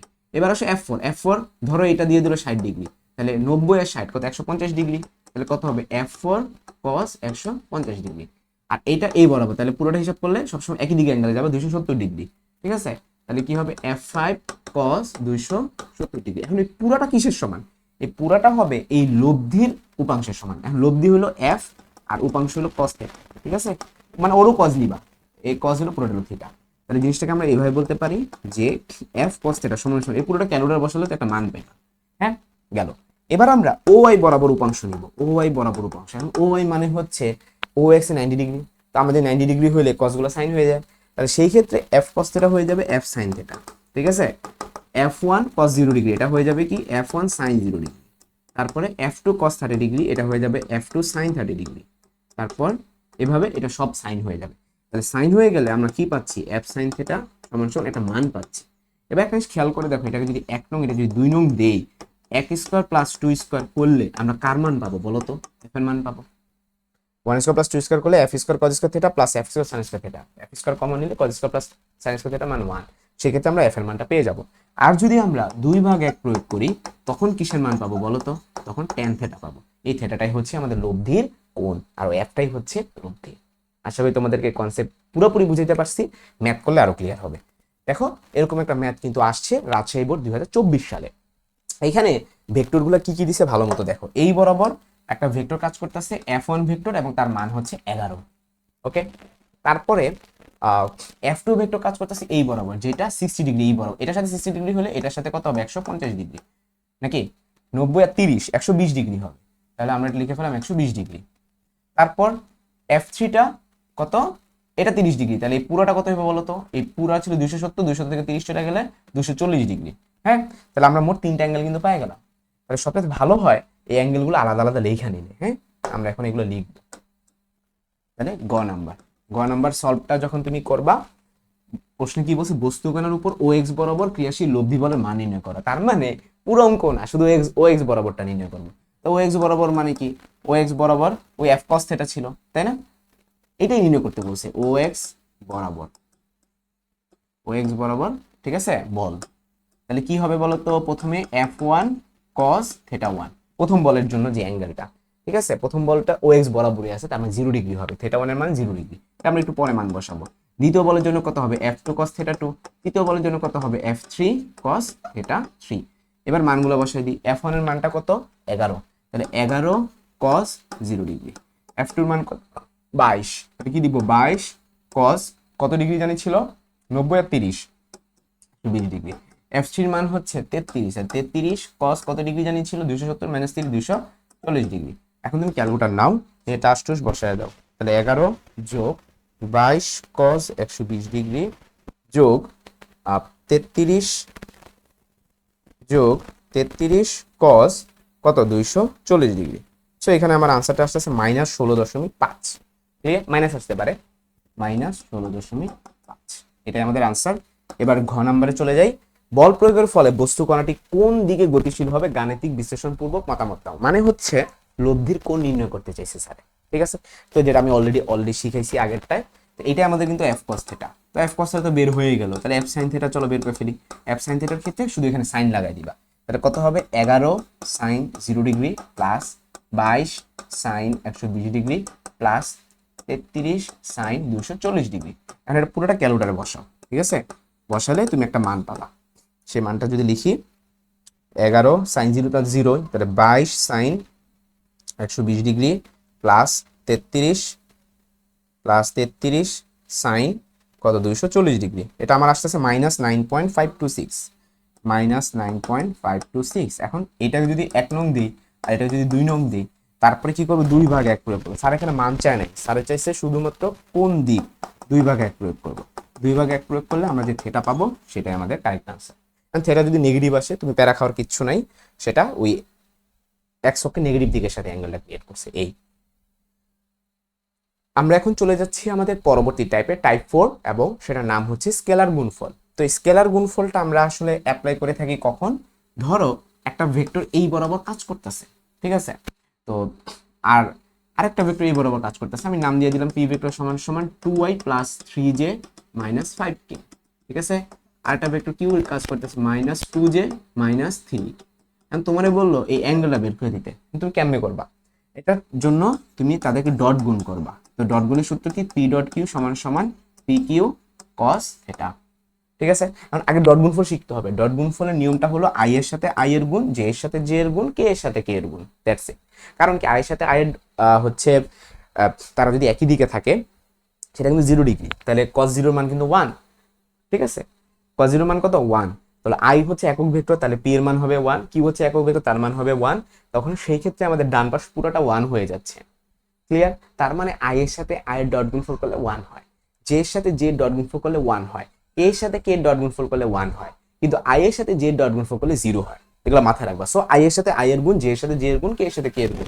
আই এর সাথে জে কেন গুণ করি না, কারণ করলে সেটা 0 হয়ে যায়। তাহলে যাই হোক, সামারি হচ্ছে এখানে আই এর সাথে 2 লেখা, এখানে আই এর সাথে মাইনাস না, এখানে আই এর সাথে কিছুই লেখা নাই কারণ এখানে আই নাই। তাহলে কত হবে 0 হবে।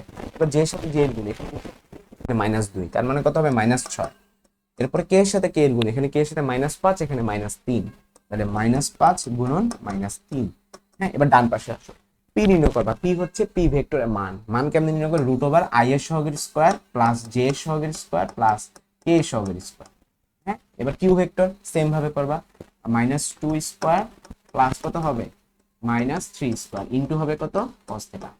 তাহলে আমরা যদি আনসারটা বের করে ফেলি কত দাঁড়ায় বলো তো, -6 আর এখানে হবে +15, তাহলে 15 -6, 15 থেকে যদি আমরা 6 বিয়োগ করি তাহলে কত পাবো 9। তাহলে 9 সমান সমান এখানে কত 25 আর 9, 34, 34 টারে কত 38, √38। আবার ওইখানে কত দাঁড়াচ্ছে 4 আর 9 13। হ্যাঁ, তাহলে এখান থেকে তুমি একটা ক্যালকুলেশন টানলেই তো থিটা পেয়ে যাবা। এইভাবে আমরা যে কোনো দুইটা ভেক্টরের মধ্যবর্তী কোণ নির্ণয় করতে পারি ডট গুণফলের মাধ্যমে।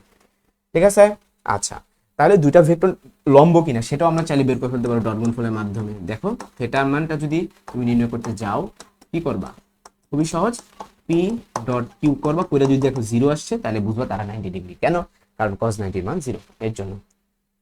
এখন আমরা প্রবলেম সলভ করব। ভালো মতো দেখো, দুইটা ভেক্টর সাজিয়েছি পি ভেক্টর কিউ ভেক্টর, বলছে পি ভেক্টর ও ধনাত্মক x অক্ষ। দেখো ধনাত্মক x অক্ষ মানে কিন্তু আই ভেক্টর, বলছে এই দুইটার মধ্যবর্তী কোণ নির্ণয় করো। তো আমরা লিখি যে পি ভেক্টরটা অ্যাঙ্গেলটা লিখি, পি ভেক্টর অ্যাঙ্গেল ভেক্টরটা লিখি 2i প্লাস 2j মাইনাস কে। এটা গেল আমাদের প্রথম ভেক্টর। আর দ্বিতীয় ভেক্টর কোনটা, এক্স অক্ষ। এক্স অক্ষ ধনাত্মক দিক হচ্ছে আই ভেক্টর, যেটাকে আমি কিউ নাম দিতে পারবো না, কিউ নাম অলরেডি একটা আছে, আমি আর নাম দিলাম। আর ভেক্টর সমান সমান কত আই ভেক্টর। এখন এই দুইটা মধ্যবর্তী কোণ নির্ণয় করব, এটা আমি অলরেডি শিখাইছি। সূত্রটা কি, পি ডট আর সমান সমান পি আর cos θ। এখন ডট গুণফল করো, এটার সাথে ডট গুণফল করলে আই এর সাথে আই এর গুণ, 2 1 2, জে নাই কে নাই বাদ, সমান সমান পি। পি হচ্ছে এই ভেক্টরটার মান, তাহলে √2 square plus 2 square plus 1 square, তাহলে কত হবে 3 হবে। আর আর ভেক্টর মান কত 1, কারণ আই একটা একক ভেক্টর 1। তারপর cos θ, তাহলে এখান থেকে যদি আমি থিটা বের করি, থিটা সমান সমান আসবে এটা সমান সমান আসবে তোমার ওই যে কজ ইনভার্স কত 2/3। ঠিক আছে, এটা ক্যালকুলেটর বসালে যা বের হবে সেটা আমাদের কারেক্ট আনসার। তাহলে গ শেষ, এবার ঘতে আসো। ঘতে কি বলছে যে এর সম্ভাব্য কোন মানের জন্য স্কেলার গুণফল ও ভেক্টর গুণফলের মান সমান হবে কি। আচ্ছা, তাহলে স্কেলার গুণফল আগে আমরা শিখবো।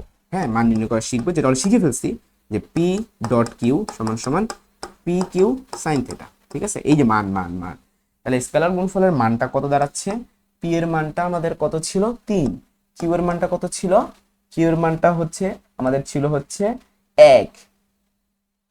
দেখো না, কিউ এর মান তো বেরি করিনি, কিউ দিয়ে এইটা বলছি এর সম্ভাব্য কোন মানের জন্য ভেক্টর স্কেলার গুণফল ও ভেক্টর গুণফলের মান সমান হবে। তাহলে কিউ এর মানটা তোমার এখন নির্ণয় করতে হবে। ক্লিয়ার, তুমি কিউ এর মানটা নির্ণয় করবা, তারপরে সাইন থিটা বসাবা। এখন একটা খেয়াল করে দেখো, তুমি ডট গুণফল করে যা মান পাইছো এটা করলে তো সেম মানই পাবা। তাহলে একবার যদি আনসার বের করে ফেলো, এটাকে আনসার বের করার দরকার আছে? দরকার নেই। মানে দুইভাবে সেম উত্তর বের হবে। আমি দুইভাবে বলে দিলাম যে একবার ডট গুণফল করে তুমি যে মান পাবা, আবার পি কো সাইন থিটা করে সেম মানই পাবা। এখন কোনটা করা ইজি? অবশ্যই ডট গুণফল করা ইজি। তাহলে আমরা যে কাজটা করব, আমরা পি কিউ সাইন থিটা লিখবই না, আমরা ডাইরেক্ট ডট গুণফল মানটা লিখে ফেলবো। ঠিক আছে, এবং ডট গুণফল মানটা যদি আমরা করি, এখানে 2 আর এখানে 2, তাহলে 2 দুগুণ 4, তারপর এখানে 2 এখানে 2, 2 দুগুণ 4, তারপর এখানে -1 আর এখানে +a, তাহলে কত হবে -a। কি দাঁড়াচ্ছে বলতো, 8 - a দাঁড়াচ্ছে। ক্লিয়ার, এটা গেল ডট গুণফল। এবার আসো ক্রস গুণফলের মান। তো ক্রস গুণফলটা আগে চলো আমরা শিখে আসি বেসিকটা, তারপর করলে ভালো হয়। এই যে ক্রস গুণফল এখন আমরা শিখবো। তো ক্রস গুণফলটা হচ্ছে এরকম যে ধরো এই বরাবর একটা ভেক্টর পি আছে, এই বরাবর একটা ভেক্টর কিউ আছে। ঠিক আছে, আমি তোমারে বললো কি এমন একটা ভেক্টর নির্ণয় করতে যেই ভেক্টরটা এদের উপর লম্ব। যেমন আমি যদি বোতল দিয়ে তোমাদেরকে বুঝে ভালো হয়, আমার সামনে যদি কোনো বোতল নাই, হ্যাঁ, আমি তোমাদের কর্ক দিয়ে বুঝাই। ধরো এই বরাবর আমি একটা কর্ককে ঘুরাইতেছি, তো কর্কটা যদি আমি এই বরাবর ঘুরাই, কর্ক কিন্তু বোতলের ভিতরে ঢুকে যাবে। আমি ঘুরাইতেছি এই বরাবর, কিন্তু কর্কটা যাবে এই বরাবর, তাই 90 ডিগ্রি অ্যাঙ্গেলে যাচ্ছে। এটাই হচ্ছে ক্রস গুণফলের কাজ, যে তুমি দুইটা ভেক্টর নিবা, তাদের লম্ব বের করবা। যে ধরো পি থেকে কিউ ভেক্টরটা তুমি নিবা, তাহলে আমাদের ডান হাতের স্ক্রু রুলটা হচ্ছে যদি পি থেকে কিউতে যাও তাহলে তাদের ক্রস গুণফল হবে 90 ডিগ্রি বরাবর। ক্লিয়ার, এই যে এই বরাবর হবে। কিন্তু যদি আমি কিউ থেকে পি এর দিকে যাই, তখন কিন্তু হবে এটা আবার ভিতরের দিকে। ক্লিয়ার, যে পি থেকে কিউ এর দিকে যদি ক্রস গুণফল নির্ণয় করতে বলে যে পি ক্রস কিউ, তখন যে আনসারটা বের হবে সেটা 90 ডিগ্রি অ্যাঙ্গেলে হবে। পি এর সাথে 90 ডিগ্রি, কিউ এর সাথে 90 ডিগ্রি, তবে ডিরেকশন কোন দিকে হবে, ডান হাতে স্ক্রিন অনুযায়ী এই দিকে, তোমাদের দিকে, ক্যামেরার দিকে। আর যদি আমি কিউ ক্রস পি বের করি, তখন একই মান বের হবে, কিন্তু সেটা ডিরেকশন হবে বোর্ডের ভিতরের দিকে। আশা করি বুঝতে পারছো। এখন যদি এটা নির্ণয় করতে বলে, তুমি কেমনে নির্ণয় করবা?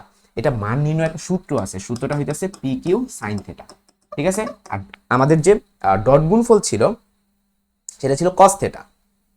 ঠিক আছে, ডট গুণফল ছিল পি কিউ কস থেটা, আর ক্রস গুণফলটা হবে পি কিউ সাইন থেটা। এখন প্রশ্ন হলো এই ক্রস গুণফল, এটা তো মান, এটা কিন্তু ক্রস গুণফলের মান, এটা কিন্তু ক্রস গুণফলটা আমরা নির্ণয় করিনি, আমরা মান নির্ণয় করছি। যদি বলে ক্রস গুণফল কেমনে করে, ক্রস গুণফল কেমনে করে সেটার জন্য তোমাকে এখন নির্ণায়ক শিখতে হবে। ধরো i - 2j + 5k। ঠিক আছে, আবার কিউ ভেক্টর দিয়ে দিল -2i + 3j - k। তখন তুমি কি করবা, পি ক্রস কিউ এভাবে করবা, i লিখবা, j লিখবা, k লিখবা, তোমরা সবাই পারো, তাও দেখা দিচ্ছি 1 - 2 5, তারপরে -2 3 - 1। হ্যাঁ, এরপর ফার্স্টে আই লিখবা, আই লেখার পর কি করবা, আই এর সারিবন্ধ কলাম বন্ধ এভাবে বন্ধ করে দিবা। এরপর কোনাগুনি গুণ দিবা, -2 এর সাথে -1 গুণ দিলে হবে 2, এরপর মাইনাস দিবা। এরপর এই রুলটা, এটা রুল, মাইনাস দিতে হবে, এটা নিয়ম। 5 এর সাথে 3 গুণ করবে, 3 × 5 = 15। এরপরে কি করবা, দ্বিতীয়ত যে থাকবে তারে মাইনাস দিবা, মানে -j লিখবা। জে এর সারিবন্ধ কলাম বন্ধ, 1 এর সাথে -1 গুণ করলে -1 হয়, এরপর একটা মাইনাস দিবা। 5 এর সাথে -2 গুণ করলে 5 2 × 10, মাইনাস ছিল মাইনাস মাইনাসে প্লাস হয়ে যাবে, +10। এরপরে কি করবা, প্লাস কে দিবা, কে এর সারিবন্ধ কলাম বন্ধ, 1 এর সাথে 3 গুণ করলে 3, মাইনাস -2 এর সাথে -2 গুণ করলে 4। তাহলে আনসারটা কি দাঁড়াচ্ছে, -13i, তারপরে হচ্ছে -9j, তারপর হচ্ছে -k। এইটাই হচ্ছে আমাদের পি ক্রস কিউ। যদি বলে পি ক্রস কিউ বা ক্রস গুণফল বের করো, এটা আনসার। যদি বলে ক্রস গুণফলের মান নির্ণয় করো, তাহলে এইটা আনসার। তো আমরা যে ম্যাথটা করতেছিলাম সেখানে কিন্তু মানের কথা বলছে। ঠিক আছে, এই যে দেখো, ক্রস গুণফল মানে ভেক্টর গুণফল, মান নির্ণয় করতে বলছে। ঠিক আছে, তাহলে আমরা যদি মান করি তখন কি হবে, পি কিউ সাইন থেটা হবে, পি কিউ সাইন থেটা হবে। তো পি এর মান কিন্তু অলরেডি আমরা জানি, পি এর মান কত ছিল 3। কিউ এর মানও কিন্তু আমরা অলরেডি জানি। ঠিক আছে, কিউ এর মান জানি কোথায়, যেখান থেকে জানবো, হ্যাঁ, যে √/√3 two square plus two square two square plus two square plus a square into কত হবে সাইন থেটা, ঠিক আছে, সাইন থেটা।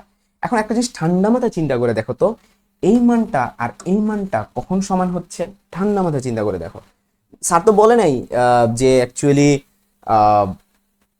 একটা জিনিস খেয়াল করে দেখো, এটা সমান হওয়া পসিবল যদি থেটা মানটা 45 ডিগ্রি হয়। এখানে কিন্তু আমাদের হচ্ছে থেটার কোনো কাজ ছিল না, এটা শুধুমাত্র মান ছিল, এটাও মান এটাও মান, কিন্তু আমাদের থেটাই তো আননোন। চলো আগে থেটাটা বের করি, তারপর মানটা বসাই।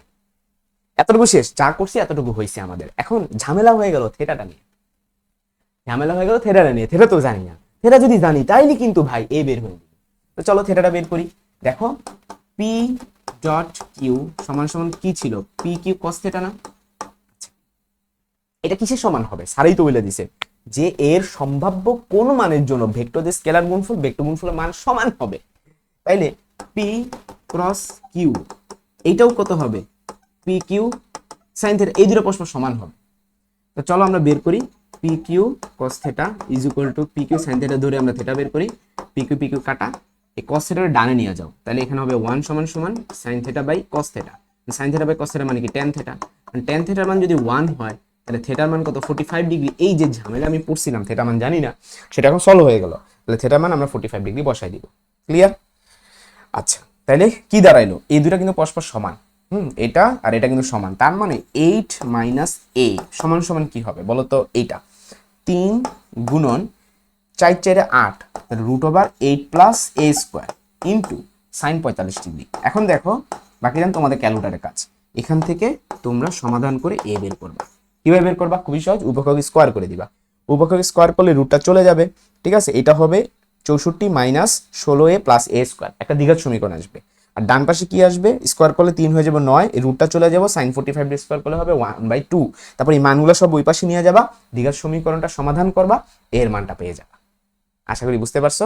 সো খুব ভালো একটা ম্যাথ ছিল এটা, যে এর মান সম্ভাব্য মান কত হলে স্কেলার গুণফল এবং ভেক্টর গুণফল পরস্পর সমান হবে। ক্লিয়ার? আচ্ছা, তো এটা ছিল আমাদের একটা প্রসেস, যে এর মানটা বের করার জন্য। এটা কি আর কোনো সহজভাবে করা যায় কিনা? যদি আমি এটার মান নির্ণয় করি, এটা ধরো একটা প্রসেসে করলাম, ঠিক আছে, প্রসেস 1। এই ম্যাথটা অন্য কোনো প্রসেস করা যায় কিনা একটু সহজভাবে? আমার কাছে অঙ্কটা একটু বড় লাগলো। হ্যাঁ, যদি আর একটু সহজভাবে করতে চাই তাহলে দেখি তো করা যায় কিনা। না, মনে হয় যাবে না, কারণ হচ্ছে এ তো আননোন একটা ভ্যালু। পি এর সাথে কিউ যদি আমি গুণ করি, ডট গুণ করো ক্রস গুণ করো, এর মান তো তোমার জানা লাগবে। তো এটা আননোন যেহেতু ভ্যালু, সো আমার মনে হয় এটা আর অন্য কোনো প্রসেসে করা সম্ভব না। ঠিক আছে, এটা আর অন্য কোনো প্রসেসে হচ্ছে না। ওকে, কারণ যদি তুমি ডট গুণ ফলো করতে যাও, এর কিন্তু মানটা তোমার লাগবে, এর মানই তো চাইছে। সো এটাই প্রসেস, এটা প্রসেস ছাড়া আর কোনো প্রসেস নাই। ক্লিয়ার? সো এরই মাধ্যমে আমরা এই সিকিউ থেকে বের হয়ে যাচ্ছি।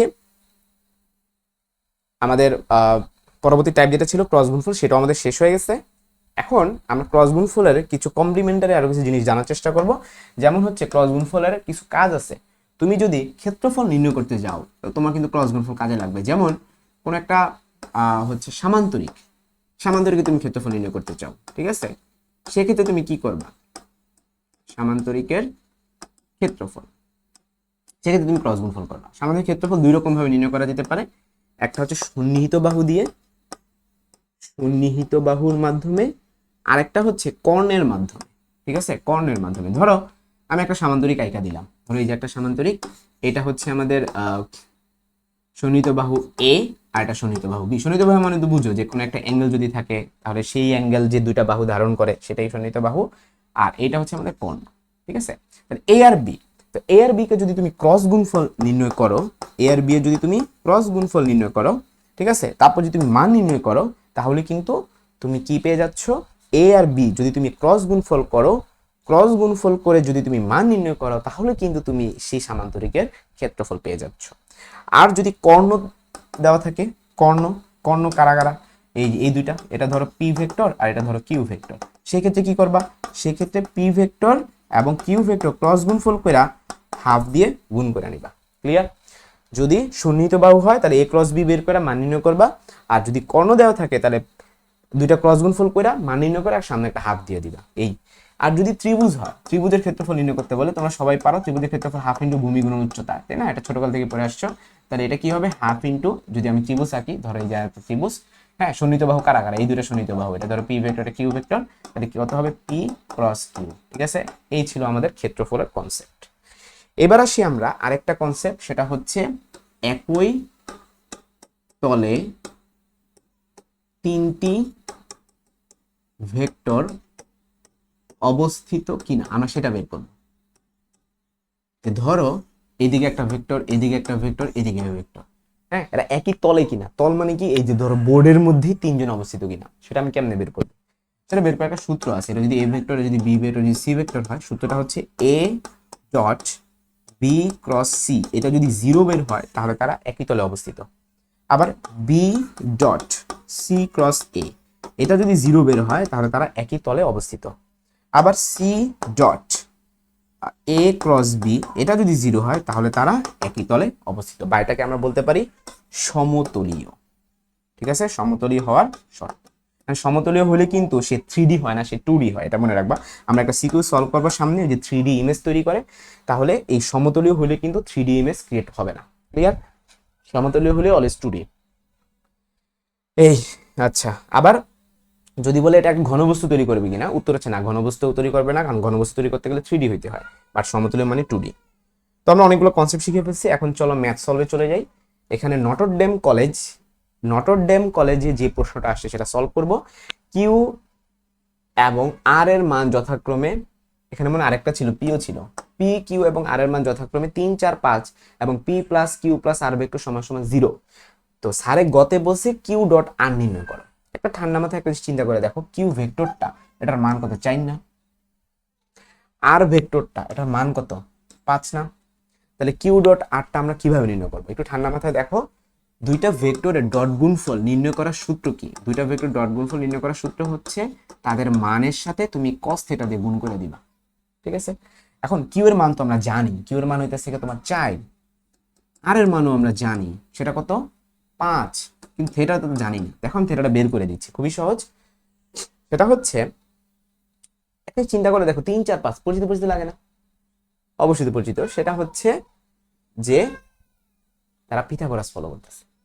খেয়াল করে আমরা যখন পিথাগোরাস লিখি, এখানে পি কিউ আর, তুমি যার ইচ্ছা না বলে দিছো পি এর মান হলো 3, তাহলে আমি যে এটা পি আমি ধরতে পারি, মানে আমি ভূমির পি ধরছি, তুমি চাইলে লম্বর পি ধরতে পারো, কোনো সমস্যা নেই। এই পি ভেক্টরের মানটা হইতেছে 3। এবার কিউ ভেক্টর, এটার মানটা হইতেছে কত? 4।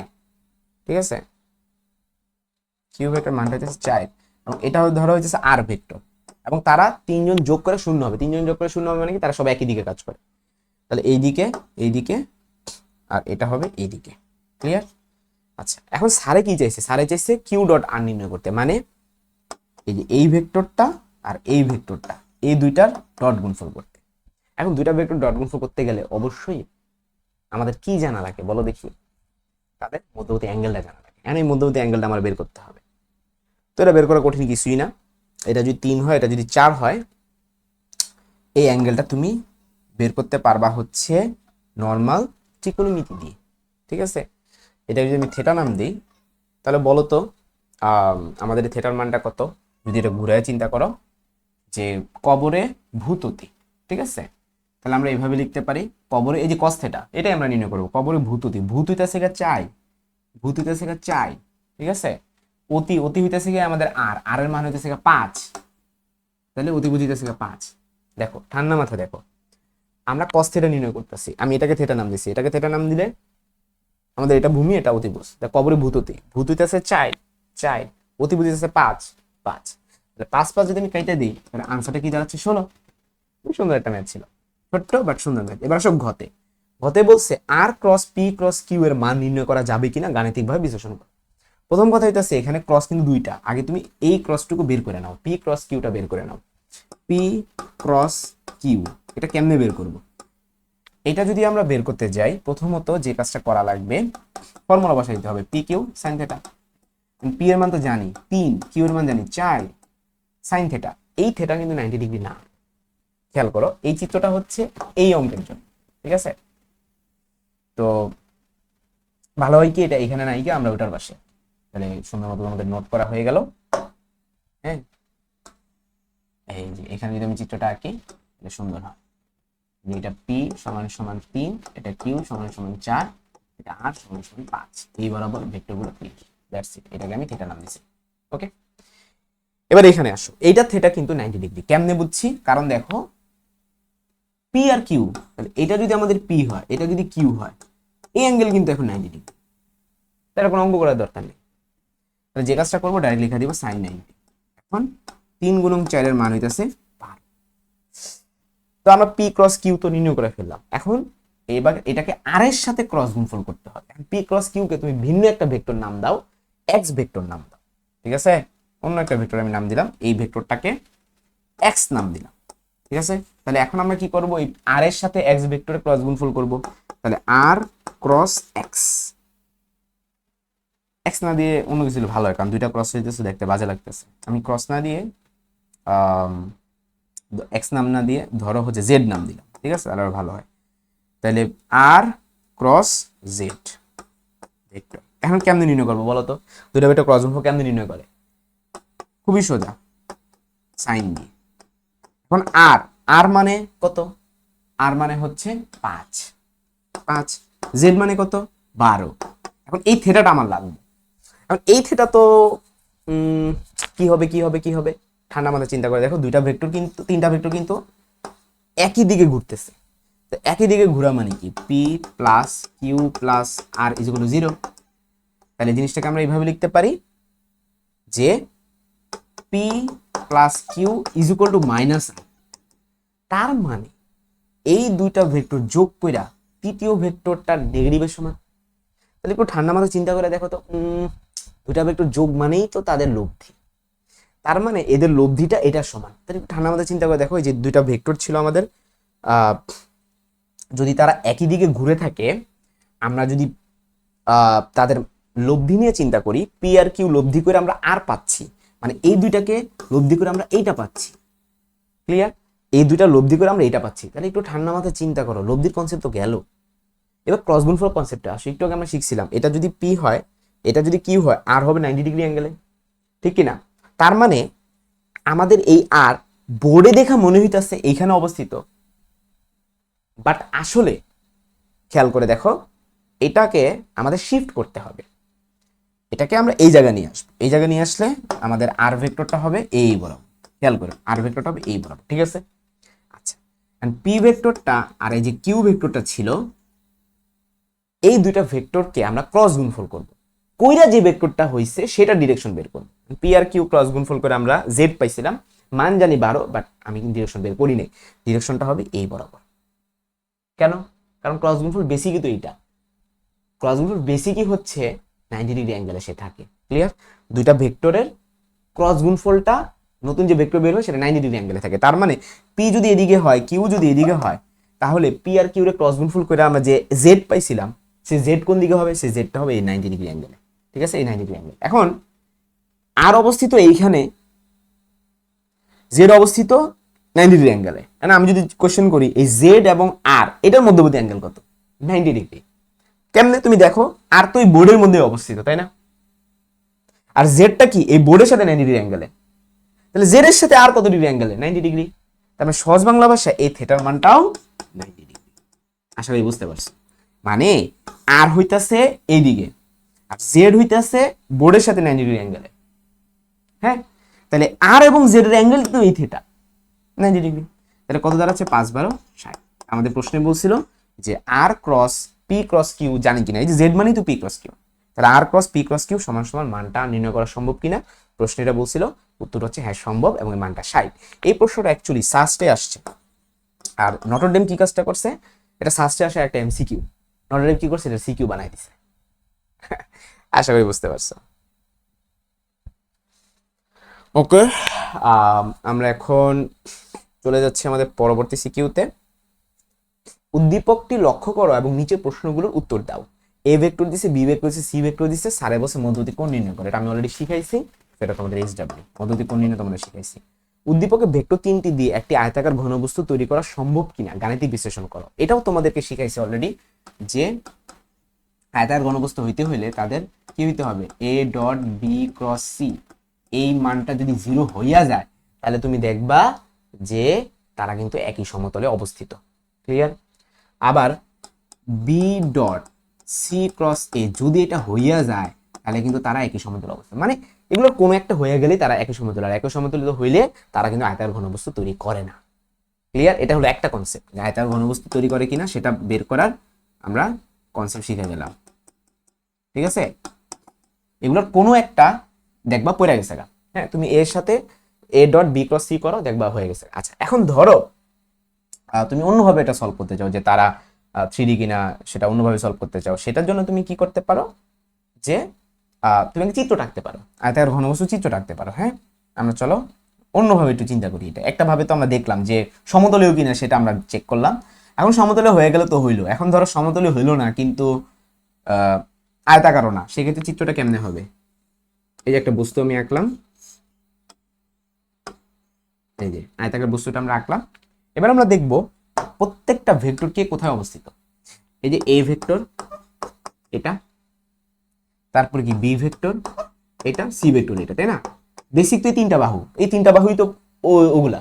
এই যে তুমি চিন্তা করে দেখো, এটা যদি বি ভেক্টর হয় এটাও তো বি ভেক্টর, এটা যদি এ ভেক্টর এটাও এ ভেক্টর, মানে প্রত্যেকটা এবিসি দিয়ে তুমি ডিনোট করতে পারো। এখন চিন্তা করে দেখো, এটা যদি আয়তাকার ঘনবস্তু হইতে হয় তাহলে এর সাথে সি এর অ্যাঙ্গেলটা কত ডিগ্রি হইতে হবে? 90 ডিগ্রি হইতে হবে। 90 ডিগ্রি না হলে কিন্তু সে আয়তাকার ঘনবস্তু হয় না, সে বাইকা গেলে সে কিন্তু আয়তাকার ঘনবস্তু থাকে না। আয়তাকার ঘনবস্তু হইতে হলে অবশ্যই এ আর সি ভেক্টরটা 90 ডিগ্রি অ্যাঙ্গেল হইতে হবে। তার মানে অঙ্কটা এভাবেও করা যায়, এ ডট সি যদি 0 আসে তাহলেই তো এ আর সি 90 ডিগ্রি অ্যাঙ্গেলে। আমরা আগে বের করতেছি আয়তাকার ঘনবস্তু হবে কি না সেটার কন্ডিশন। ঠিক আছে? এ আর সি যদি আমরা ডট গুণ যদি 0 পাই তাহলে হ্যাঁ এ আর সি 90 ডিগ্রি অ্যাঙ্গেলে আসে। কারণ এ আর সি 90 ডিগ্রি অ্যাঙ্গেল থাকলে কি হবে, না এ আর বিও 90 ডিগ্রি অ্যাঙ্গেলে থাকা লাগবে। আয়তাকার ঘনবস্তু হলে এ আর বিও 90 ডিগ্রি অ্যাঙ্গেল থাকা লাগে, এ ডট বি এটা 0 হওয়া লাগবে। আবার এ আর বি হইলেও কি হবে, বি আর সিও হওয়া লাগবে, বি এবং সি এটাও 0 হওয়া লাগবে। মানে 3টা কন্ডিশন তুমি চেক করবা। ফার্স্টে চলো এ আর সি আমরা নির্ণয় করি। এই যে এ এবং এই যে সি, এই দুইটা আমরা এখন ডট গুণফল করব। দেখি এ ডট সি এটা হলে আমরা বলবো আয়তাকার ঘনবস্তু। ঠিক আছে? আর একটু আগে যেটা দেখাইছিলাম ওইটা কি ছিল, সমতলীয় হওয়ার কন্ডিশন। এখন এগুলো সমতল হইতেও পারে না হইতে পারে, সো ওদিক দিয়ে গেলে তোমার কোনো আলটিমেট লাভ হইতেছে না। ঠিক আছে? কিন্তু এইভাবে হলে তোমার ডিরেক্ট আনসার বের হচ্ছে। তাহলে এ ডট সি যদি আমরা নির্ণয় করি, এখানে 2 আর ওখানে 1, 2 1 2, এখানে যে সগ 1 আর ওখানে 3, 3 1 3, আর এখানে কে সগ 3 আর ওখানে 2, তাহলে কত দাঁড়াচ্ছে 3 2 6। ঠিক আছে? তাহলে আমাদের কি দাঁড়ালো, এটা 9 আর 2 কত 11। তা আমাদের কি এটা 0 আসছে? আসে নাই। হ্যাঁ, আচ্ছা। তারপর যদি তুমি এ ডট বি নির্ণয় করো তখন তুমি কি পাবা, 2 প্লাস 2, 2 প্লাস 2, তারপরে কত -3, তাহলে কত দাঁড়াচ্ছে 1 দাঁড়াচ্ছে। তা আমাদের 0 কি আসছে? আসে নাই।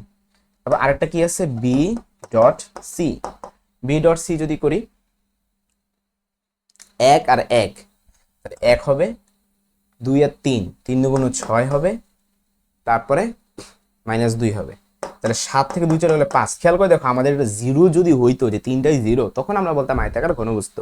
বাট আমাদের তো কোনোটাই 0 আসে নাই। ধরো 2টা 0 আসলো, একটা 0 আসে নাই, তাও আমরা সেটাকে আয়তাকার ঘনবস্তু বলতে পারবো না। আয়তাকার ঘনবস্তু হইতে হলে 3টা শূন্য হইতে হবে, তার মানে আমরা বলবো সম্ভব না। ঠিক আছে? সম্ভব না, আয়তাকার ঘনবস্তু হওয়া সম্ভব না। আমরা এখন আরেকটা প্রশ্ন সলভ করব, সেটা হচ্ছে এ এবং বি কে সন্নিহিত বাহু ধরে সামান্তরিক ক্ষেত্রফল নির্ণয় করা। দেখো সামান্তরিকের ক্ষেত্রফল আমরা নির্ণয় সূত্র কিন্তু শিখছি, যে বাহু দুটা ক্রস গুণফল করে মান নির্ণয় করে করব, তাহলে আমরা ক্ষেত্রফল পাই যাব। তাহলে এ এবং বি কে ধরতে বলছে, তাহলে এ এবং বি, তাহলে এভাবে লিখবা এ ক্রস বি সমান সমান আই জে কে, 2 - 3 1, 2 - 3 1, তারপর 3 - 1 5। ঠিক আছে? আমরা যদি আই লিখি তাহলে কত হবে, -15 প্লাস 1, মাইনাস জে যদি লিখি 10 - 3 প্লাস কে যদি লিখি -2, 3 3 9 প্লাস 9, তো কত দাঁড়াচ্ছে -14 আই 7 -7 জে প্লাস 7 কে। একটা মান নির্ণয় করতে হবে। হ্যাঁ, তাহলে এ ভেক্টর এবং বি ভেক্টর ক্রস গুণ ফলে মানটা হবে, ক্যালকুলেটর নাও, √/-14 square plus -7 square plus 7 square. এইটাই হচ্ছে আমাদের আনসার। গ শেষ। গতে বলছে উদ্দীপকের ত্রিভুজটি সমকোণী ত্রিভুজ হবে কিনা গাণিতিকভাবে বিশ্লেষণ করো। সোজা তো। দেখো সমকোণী হওয়ার শর্ত কি, যে কোনো দুইটা বাহুর মধ্যবর্তী কোণ 90 ডিগ্রি হইতে হবে। তো আমাদের এখানে বাহু আছে 3টা এবিসি, তাহলে প্রত্যেকের সাথে প্রত্যেকের তুমি ডট গুণফল করে দেখো 0 আসে কিনা। তো ফার্স্টে এ ডট বি করো। এ ডট বি যদি আমরা করি তাহলে আনসার কত আসে, 6 + 3, 6 + 3 + 5, তার মানে 9 আর 5 14, আমাদের 0 আসে নাই। এবার এ ডট সি নির্ণয় করো। ঠিক আছে, এ ডট সি মানে এটার সাথে এটা 6 - 6 - 4, তাহলে কত আসছে, -4 আসছে, এটাও 0 আসে নাই। এবার বি ডট সি নির্ণয় করো। বি ডট সি 9 - 2 - 20, এটাও দেখো 0 আসে না। হ্যাঁ, 7 - 20 -13, তাহলে কোনোটাই 0 আসে না। তাই কোনোটা 0 না আসলে কি সমকোণী ত্রিভুজ হবে? হবে না। আনসার কি হবে, সমকোণী হবে না। আশা করি পুরোপুরি ক্লিয়ার। নেক্সট কোয়েশ্চেন, একজন কৃষকের, এটা কুমিল্লা ক্যাডেট কলেজে আসছে, একজন কৃষকের একটি সামান্তরিক আকৃতির জমি রয়েছে যার দুইটি সংলগ্ন বাহু, সংলগ্ন বাহু মানে হচ্ছে সন্নিহিত বাহু, যথাক্রমে পি ভেক্টর এত, কিউ ভেক্টর এত। অন্যদিকে এক ব্যক্তি 3টি ভেক্টর যথাক্রমে এ বি সি ব্যবহার করে একটি ত্রিমাত্রিক কাঠামো নির্মাণের পরিকল্পনা করলেন। এই হচ্ছে আমাদের উদ্দীপক। গতে বলছে কর্ণের সাহায্যে কৃষকের জমির ক্ষেত্রফল নির্ণয় করো। আচ্ছা, এখানে কি বলছে, কর্ণের সাহায্যে বলছে একজন কৃষকের একটি সামান্তরিক আকৃতির জমি রয়েছে যার দুইটি দুইটি সংলগ্ন বাহু যথাক্রমে বলছে। এখন দুইটি সংলগ্ন বাহু, এখন সংলগ্ন বাহু বলে দেওয়া মানে তো অ্যাকচুয়ালি সন্নিহিত বাহু। খেয়াল করো, কর্ণ বলে না, কিন্তু ঝামেলাটা এই জায়গায়। গতে বলছে কর্ণের সাহায্যে বের করো, কিন্তু প্রশ্নে দিয়ে রাখছে সন্নিহিত বাহু, তার একটা ভেজাল হয়ে গেল না। এখন এটার সমাধানটা কি? এটার সমাধানটা হচ্ছে খুবই সহজ। তুমি আগে কর্ণটা বের করার চেষ্টা করো। এই যে আমরা যদি একটা সামান্তরিক আমরা আঁকি, এইটা হচ্ছে আমাদের পি ভেক্টর, এইটা হচ্ছে কিউ ভেক্টর। এখন আমার কর্ণ দরকার, এই কর্ণটা দরকার। এখন এই কর্ণটা আমি কি নাম দিব, আমি আমার মন মতো নাম দিলাম এ ভেক্টর নাম দিলাম। ধরো তাই এ ভেক্টর তুমি বের করতে পারবা না। এ ভেক্টর সমান কি হবে বলো তো, পি আর কিউ যোগ করলেই তো তুমি এ পাওয়া যাবে, তাই না? তাহলে পি ভেক্টরটা আর কিউ ভেক্টর যোগ করো, তাহলে 4 আর 2 যোগ করলে হবে 6, 6i, তারপরে -4 - 2 করলে কত হবে, -6 -6j, তারপরে 1 আর -1 করলে কত হবে, 0, তার মানে কে এর পার্টটুকু থাকতেছে না। ঠিক আছে, এটা হচ্ছে এ ভেক্টর, এটা কর্ণ, আমরা একটা কর্ণ বের করে ফেলছি, আরেকটা কর্ণ লাগবে। ঠিক আছে, এই বরাবর। এটা কেমনে বের করবো, একটু ঠান্ডা মাথায় দেখো তো, ঠান্ডা মাথায় দেখো। এই কর্ণটা যদি তুমি বের করতে যাও তাহলে তোমার দুটা ভেক্টর লাগবে। এই কর্ণ বের করতে গিয়া আমার এই দুটা ভেক্টর লাগছে। ঠিক আছে, তাহলে এই কর্ণ বের করতে গিয়ে আমার এই দুটা ভেক্টর লাগবে। এখন এই দুটা ভেক্টর তুমি কি করবা, একটু ঠান্ডা মাথায় দেখো তো। দেখো এই কর্ণটা তুমি বের করতে চাও, হ্যাঁ, তোমাকে এইটা দিয়ে দিছে স্যারে পি, আর এটা কিউ মানে তো এটাও কিউ, এটাও স্যারে দিয়ে দিছে কিউ। এখন এইটা জানো, এটা জানো, এটা কেমনে বের করবা ভেক্টর দিয়ে? দেখো, প্রথম কথা হচ্ছে যদি তুমি সামান্তরিকের মতো যদি তুমি চিন্তা করো, এটাকে তুমি যদি বর্ধিত করো, এটাকে পি পাচ্ছ। ঠিক আছে, আচ্ছা, পি আর কিউ এই দুটো লব্ধি কি হবে, এটা না? হ্যাঁ, এটা হচ্ছে পি, এটা হচ্ছে কিউ, এটা আমরা অন্য একটা নাম দিচ্ছি, এটাকে বি ভেক্টর নাম দিচ্ছি। হ্যাঁ, তো এটা এখন আপাতত কোনো কাজ নেই, কারণ এটাকে আমি বর্ধিত করে ফেলছি, তাহলে এটা মুছে ফেলি। এখন দেখো তো, পি আর বি এর লব্ধি কি, কিউ না? হ্যাঁ, তাই জিনিসটাকে আমরা এইভাবে লিখতে পারি যে P plus B is equal to Q, কারণ আমরা জানি যে লব্ধি হয় সে কি বাকি দুটো যোগফলের সমান। কিউটা হইতেছে পি এবং বি এর লব্ধি, তার মানে কিউ সমান পি প্লাস বি। এখন আমার তো বি দরকার, তাহলে বি সমান কত হবে, কিউ মাইনাস পি। ক্লিয়ার? কারণ এই হচ্ছে আমাদের দ্বিতীয় কর্ণটা, এই দ্বিতীয় কর্ণটা তাহলে আমি এখন বের করে ফেলবো। বি ভেক্টর, এই যে দ্বিতীয় কর্ণটাকে আমি বি ভেক্টর নাম দিছি, যে এটাকে আমি বি ভেক্টর নাম দিছি, এটা কত হবে, Q minus P, Q minus P. Q minus P চলো নির্ণয় করি। 2 - 4, 2 - 4 করলে -2i, তারপরে -2 -4, তাহলে কত দাঁড়ায় বলো তো, +4, +4j, তারপর -1 - 1, এটা কত দাঁড়াবে বলো তো? হ্যাঁ, -2 -2 কি। এখন দেখো আমি হচ্ছে তোমাদেরকে দুইটা কর্ণ বের করে দিছি, এ ভেক্টর বি ভেক্টর বের করে দিছি। এখন তোমরা ক্ষেত্র বের করতে পারবা না? অবশ্যই পারবা। তাইলে ক্ষেত্রফল সমান সমান সূত্র কি, হাফ ইন্টু এই যে কর্ণ দুইটা আছে এদের ক্রস গুণফল মান। আমি আর করে দিব না, কারণ আমি একটু আগে তোমার এরকম অঙ্ক করে দিছি যে ক্রস গুণফল কইরা মান নির্ণয় করবা, তো করলে ক্যালকুলেটর বসালে তুমি সঠিক উত্তরটা পেয়ে যাবে। সো একটু ভেজাল হয়েছে, কারণ সন্নিহিত বাহু দিয়ে করলে এত ভেজাল হইতো না, ডাইরেক্ট ক্রস গুণফল করে এই দুটো ক্রস গুণফল করে মান নির্ণয় করলে হয়ে যেত, বাট ঝামেলা করে রাখছে কর্ণের সাহায্যে নির্ণয় করতে বলছে। তো এই জন্য আগে আলাদা আলাদা ভাবে তুমি দুইটা কর্ণ বের করে নিবা। তো একটা কর্ণ বের করছি দুইটা যোগ করে, আর একটা কর্ণ বের করছি দুইটা বিয়োগ করে। আশা করি ক্লিয়ার হয়ে গেছে তোমাদের। আচ্ছা, এবার আসো ঘ নাম্বারটা, ওই ব্যক্তির পরিকল্পনাটি সফল হবে কিনা। ওই ব্যক্তি কি করতে চাইছে, এ বি সি, এটা আরেকজন ব্যক্তি আর কি। হ্যাঁ, এই তিনটা ভেক্টর দিয়ে সে 3D একটা মডেল, সে 3D একটা কাঠামো তৈরি করতে চাইছে। এখন 3D কাঠামো তৈরি করা কখন সম্ভব দেখো তো, যখন তারা সমতুল্য না হয় তখন। তার মানে তিনটি ভেক্টর সমতুল্য না হলে 3D কাঠামো তৈরি করা সম্ভব। আমার কথা ক্লিয়ার? তৈরি করা সম্ভব মানে সমতলীয় হওয়া মানে 2D। আমি যদি তোমাদের নোট করে দিই, সমতলীয়, সমতলীয় মানে কি, তিনজনই একই তলে অবস্থা। একই তলে অবস্থা মানে কি, তার দৈর্ঘ্য আছে প্রস্থ আছে, তার কোনো উচ্চতা নেই। সমতলীয় মানে 2D, আর সমতলীয় না হওয়া মানে কি, তিনটা ভেক্টরের জন্য 3D। এখন সমতলীয় আমরা শর্ত শিখছিলাম, a dot B cross c is equal to কত হইতে হবে, 0। এটা হচ্ছে সমতলীয় শর্ত। তো এখন দেখি আমাদের A dot B cross C কত আসে, এটা 0 আসে কিনা। এটা তো শর্ত, হ্যাঁ, আমরা শর্তটা দেখবো ফিল আপ হয় কিনা। তাহলে আগে বি ক্রস সি নির্ণয় করব, ঠিক আছে। আগে আমরা কি করব, বি ক্রস সি নির্ণয় করব। ওকে, তাহলে ফার্স্টে লিখবো আই, তারপরে জে, তারপরে কে। তো বি ক্রস সি, বি কত, 2 - 1 1, 2 - 1 1। তারপরে সি কত, 1 2 - 3, 1 2 - 3। তাহলে আমরা লিখে ফেলি 1 2 - 3। এরপর যদি আমরা দুটো ক্রস গুণফল করি, আই যদি লিখি 3 - 2 -6 - 1 4 - 1 প্লাস 1, তাহলে কত দাঁড়াচ্ছে আই, তারপরে এখানে আমাদের কত দাঁড়ায় দেখো তো, -7 মাইনাস, তাহলে +7 5।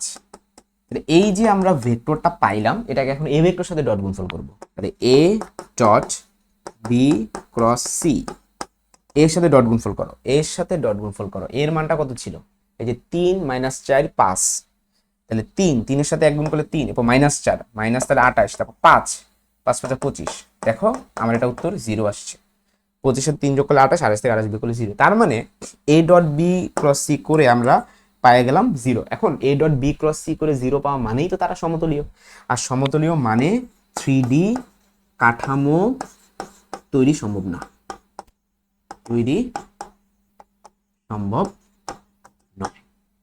আশা করি তোমরা বুঝে ফেলছো। হ্যাঁ, আচ্ছা, এখন এখানে একটা কাহিনী আছে, ধাপ করে এরকম কি আসলে লেখা যায় কিনা। আরো তো শর্ত আছিল, বি ডট সি ক্রস এ, এগুলো তো আছিল। একটু চিন্তা করে দেখো যে তুমি একটা 3D একটা কাঠামো নাও, যেমন আমাদের বইটা, হ্যাঁ, এটা একটা 3D কাঠামো। এখানে আমি বিভিন্ন নাম দিব, এ বি সি। ধরো এটা এ ভেক্টর, ঠিক আছে, এটা বি ভেক্টর, আর উচ্চতা বরাবর হচ্ছে সি ভেক্টর। এখন আমরা করতেছি দেখি, আমরা বি আর সি ক্রস গুণফল করছি, মানে মানে হচ্ছে এটা আমাদের এ, এটা আমাদের বি, এটা সি। তার মানে এই দুইটাকে আমরা ক্রস গুণফল করছি, বি আর সি কে ক্রস গুণফল করছি। এখন এটা ক্রস গুণফল করলে ডিরেকশন কোন দিকে হবে বলো তো, এই দুইটা 90 ডিগ্রি অ্যাঙ্গেল, এদের 90 ডিগ্রি অ্যাঙ্গেল তো এইটাই, ঠিক আছে। এখন চিন্তা করে দেখো, বি ক্রস সি যখন আমরা করছি, বি এবং সি, এই যে এইটা আমি যদি তোমাদেরকে আইকা দেখাই, বই দিয়ে আসলে বোঝানো খুবই টাফ, সবচেয়ে ভালো হয় আইকা দেখাই, তোমাদের বুঝতে সুবিধা হবে, ঠিক আছে।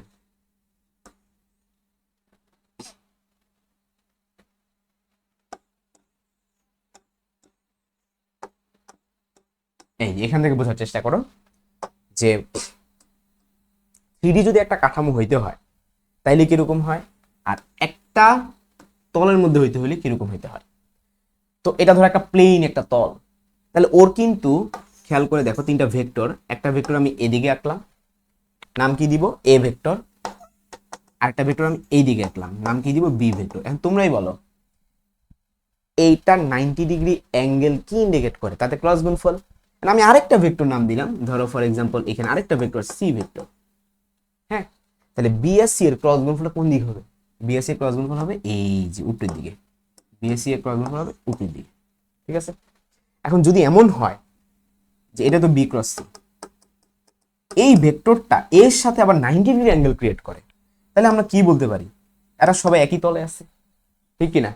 তখন আমরা বলতে পারবো বি সি এর যে ক্রস গুণফলটা বেরিয়েছিল সেটা এ এর সাথে 90 ডিগ্রি অ্যাঙ্গেলে আছে, মানে কি বি সি এবং এ একই তলে আছে। তার মানে এই একটা শর্ত দিয়ে তো আমাদের ফিল আপ হয়ে গেল যে তারা সমতলীয় কিনা। আশা করি বুঝতে পারছো যে বি আর সি ক্রস গুণফল করে আমাদের আনসারটা আসছে উপরের দিকে। ঠিক আছে, আচ্ছা ওইটা আবার এর সাথে যদি 90 ডিগ্রি অ্যাঙ্গেলে থাকে তাইলেই তো প্রমাণ হয়ে গেল যে এ আছে এই বরাবর, তার মানে বিসি একই সমতলে। তাহলে একই সমতলে থাকার জন্য একটা কন্ডিশনই সত্য, এটা দিয়ে তুমি চেক আপ করে ফেলতে পারলা যে 3D কাঠামো গঠন করা সম্ভব নয়। এখন তুমি এই ম্যাথটা যদি বি ডট সি ক্রস এ দিয়ে করো, একই উত্তর আসবে, 0 আসবে। তাহলে সেক্ষেত্রে আমরা বলতে পারবো 3D কাঠামো গঠন করা সম্ভব নয়। আশা করি পুরোপুরি ক্লিয়ার। সো আমি এইসব কথা এক্সট্রা কথাবার্তা বলার একটাই রিজন যে আমরা A dot B cross C শুধু একটাই আনসার বের করবো নাকি 3টা আনসার বের করবো? উত্তর হচ্ছে একটা আনসার বের করবো, তাইলেই হবে। এখন ধরো একটা আনসার বের করছি, হ্যাঁ, বের করে আমার 0 আসে নাই, তুমি দ্বিতীয়টা চেক করে দেখবা, তৃতীয়টা চেক করে দেখবা। ওকে, এবার আমরা চলে যাচ্ছি আমাদের পরবর্তী টাইপ, সেটার নাম হচ্ছে ভেক্টর ক্যালকুলাস। তো ভেক্টর ক্যালকুলাসে আমরা মূলত 3টা জিনিস পড়বো। হ্যাঁ, একটা পড়বো হচ্ছে গ্রেডিয়েন্ট, তারপর পড়বো হচ্ছে ডাইভারজেন্স, তারপর পড়বো হচ্ছে কার্ল। তো গ্রেডিয়েন্ট জিনিসটা কি? ধরো কোন একটা ফাংশনের গ্রেডিয়েন্ট স্যার তোমাকে নির্ণয় করতে বলবো, তো গ্রেডিয়েন্ট মানে হচ্ছে তুমি ন্যাবলার সাথে ফাইয়ের জাস্ট নর্মাল গুণ করবা। ন্যাবলা জিনিসটা কি? ন্যাবলা হচ্ছে একটা অপারেটর যেটা হচ্ছে del del x I plus del del Y J plus del del z k, এটা হচ্ছে আমাদের ন্যাবলা। আর ফাই হচ্ছে নর্মাল একটা ফাংশন, এটা স্যারে দিয়ে দিবে, তুমি খালি ডিফারেন্সিয়েট করে দিবে, শেষ। আর এটার ভৌত তাৎপর্যটা কি? যে কোনো কিছু গ্রেডিয়েন্ট করা মানে কিন্তু তুমি ঢাল নির্ণয় করতে পারছো, ঠিক আছে? এটাই তার ভৌত তাৎপর্য। এবার আসো ডাইভারজেন্স, কোন একটা ফাংশনে তুমি ডাইভারজেন্স নির্ণয় করবা, এটার মিনিং কি? এটার মিনিং হচ্ছে ন্যাবলার সাথে তুমি ফাই এর ডট গুণফল করবে। এখন ডট গুণফল করলে আনসারটা কিন্তু স্কেলার বের হয়, ঠিক আছে? হ্যাঁ, ও নিজে কিন্তু ভেক্টর, কিন্তু আউটপুটটা কি বেরোইতেছে? স্কেলার। এটা দ্বারা ইন্ডিকেট করতেছে যে ধরো তোমার কাছে কোনো একটা বেলুন আছে, হ্যাঁ, সেখানে তুমি একটা তরল পদার্থ দিছো। এখন ধরো যেই পরিমাণ ঢুকতেছে সেই পরিমাণ যদি বের হয়ে যায়, তাহলে আমরা বলবো যে তার ডাইভারজেন্সটা 0। ডাইভারজেন্স 0, যে পরিমাণ ঢুকে সেই পরিমাণ যদি বের হয়ে যায় তাহলে সেটাকে আমরা বলবো ডাইভারজেন্স 0, ঠিক আছে? এটা ডাইভারজেন্স কত? 0। এখন ধরো যে পরিমাণ ঢুকতেছে সেই পরিমাণ বের হচ্ছে না, মানে ঢুকতেছে বেশি, সহজ বাংলা ভাষায়, তখন আমরা বলবো সে সংকুচিত হয়ে যাচ্ছে, সে চাইপা যেতেছে না। এখন কোনো কিছু যদি চেপে যায় তাহলে তার মানটা কি কমে যাবে, আমার সেক্ষেত্রে ডাইভারজেন্সটা হবে 0 চেয়ে ছোট। আর ধরো কোনো কিছু প্রসারিত হচ্ছে, ঠিক আছে, বাইরে যেতেছে, সেক্ষেত্রে ডাইভারজেন্সটা হবে 0 চেয়ে বড়। সো তাহলে 3টা কন্ডিশন হতে পারে যে ডাইভারজেন্স 0 চেয়ে বড় হইতে পারে, 0 চেয়ে ছোট হইতে পারে, অথবা 0 হইতে পারে। 0 হলে এটা বোঝায় যে সে কিন্তু সংকোচন হচ্ছে না, অসংকোচনশীল। তার মানে ডাইভারজেন্স যদি 0 হয়, মানে ন্যাবলা সাথে ফাইয়ের ডট গুণফল 0 হলে সেটাকে আমরা কি বলবো? সলিনয়েডাল। সলিনয়েডাল অর্থ কি জানো? সলিনয়েডাল অর্থ হচ্ছে সে সংকোচন হয় না, মানে চাপ দিতে পারবা না তুমি, ঠিক আছে? বা সলিনয়েডাল অথবা অসংকোচনশীল, অসংকোচনশীল। এখন আমরা শিখবো কাল। তো কাল জিনিসটা কি? ন্যাবলার সাথে স্যার একটা ফাই দিয়ে দিবে, তুমি এটা খালি ক্রস গুণফল করবে, এই। এখন যদি সেটা 0 বের হয় তার মানে সে কিন্তু ঘুরতেছে না। 0 হলে সেটাকে আমরা কি বলবো? সে ঘুরতেছে না। এখন কোনো কিছু যদি না ঘুরে তাহলে তো সে তার শক্তিটাকে সংরক্ষণ রাখলো, তাহলে সেটাকে আমরা বলবো সংরক্ষণশীল, ঠিক আছে? সংরক্ষণশীল। আর ও কিন্তু ঘুরতেছে না, ও অঘূর্ণনশীল। ক্লিয়ার? এখন ধরো কোনো একটা ভেক্টরের কার্লটা 0 আসেনি, নট ইকুয়াল টু 0, তাহলে এটা মিনিং কি? এটা মিনিং হচ্ছে সে অসংরক্ষণশীল, অসংরক্ষণশীল, এবং সে কিন্তু ঘুরতেছে, ও ঘূর্ণনশীল। ক্লিয়ার? ও ঘূর্ণনশীল। আমরা এই কনসেপ্ট দিয়ে এখন একটা সিকিউ সলভ করব, এবং এটাই হচ্ছে আমাদের আজকের ক্লাসের সর্বশেষ সিকিউ। এখানে এ একটা ভেক্টর দিছি, বি একটা ভেক্টর দিছি, সি একটা ভেক্টর দিছে। তো স্যার বলছে এ ভেক্টরের ডাইভারজেন্স নির্ণয় করো। তো দেখো ডাইভারজেন্স মানে কি ছিল, আগে বেসিকটা চলো শিখে আসি। ডাইভারজেন্স ছিল জাস্ট ডট গুণফল করা। তাহলে আমরা ডাইভারজেন্স অফ কার ডাইভারজেন্স নির্ণয় করবো বলতো, এ ভেক্টরের। তাহলে ডাইভারজেন্স অফ এ এভাবে লিখবো। এখন ডাইভারজেন্স মানেই হইতেছে তোমার ন্যাবলার সাথে ডট গুণফল। তো ন্যাবলাটা হচ্ছে del del x I plus del del Y J plus del del Z কি, এটা হচ্ছে ন্যাবলা। এটার সাথে তুমি ডট গুণফল করবা কার, এ ভেক্টরের। ঠিক আছে, এ ভেক্টর কোনটা, এই যেটা পুরোটা বিশাল বড় একটা ফাংশন, এটা আমরা লিখে ফেলি। এ ভেক্টরটা হচ্ছে x square y i plus y square z j plus z square x k. এখন এই দুটাকে আমরা ডট গুণফল করবো। ডট গুণফলের নিয়ম কি, আই এর সাথে আই, জে এর সাথে জে, কে এর সাথে কে। মানে এখানে আই এর সাথে হলো ডেল ডেল এক্স, তাহলে ডেল ডেল এক্স এর সাথে গুণ হবে কে, এক্স স্কোয়ার ওয়াই। এবার জে এর সাথে হলো del del Y, del del Y এর সাথে গুণ হবে ওয়াই স্কোয়ার জেড। তারপর কে এর সাথে হচ্ছে del del Z, del del Z এর সাথে গুণ হবে জেড স্কোয়ার এক্স। এখন আমরা ডিফারেন্সিয়েশন শিখবো খুবই সহজভাবে। ধরো তোমার কাছে একটা আমের জুস বানানোর মেশিন আছে। তো তুমি যদি ইনপুটে আম দাও তাহলে তুমি আউটপুটে আমের জুস পাবা। তুমি ইনপুটে যদি কাঁঠাল দাও আউটপুটে কি আমের জুস পাবা, পাবা না। আর এটা বলো আমার রিজন কি, ধরো তুমি ডেল ডেল এক্স করতে চাও, তুমি ইনপুটে দিলা কি,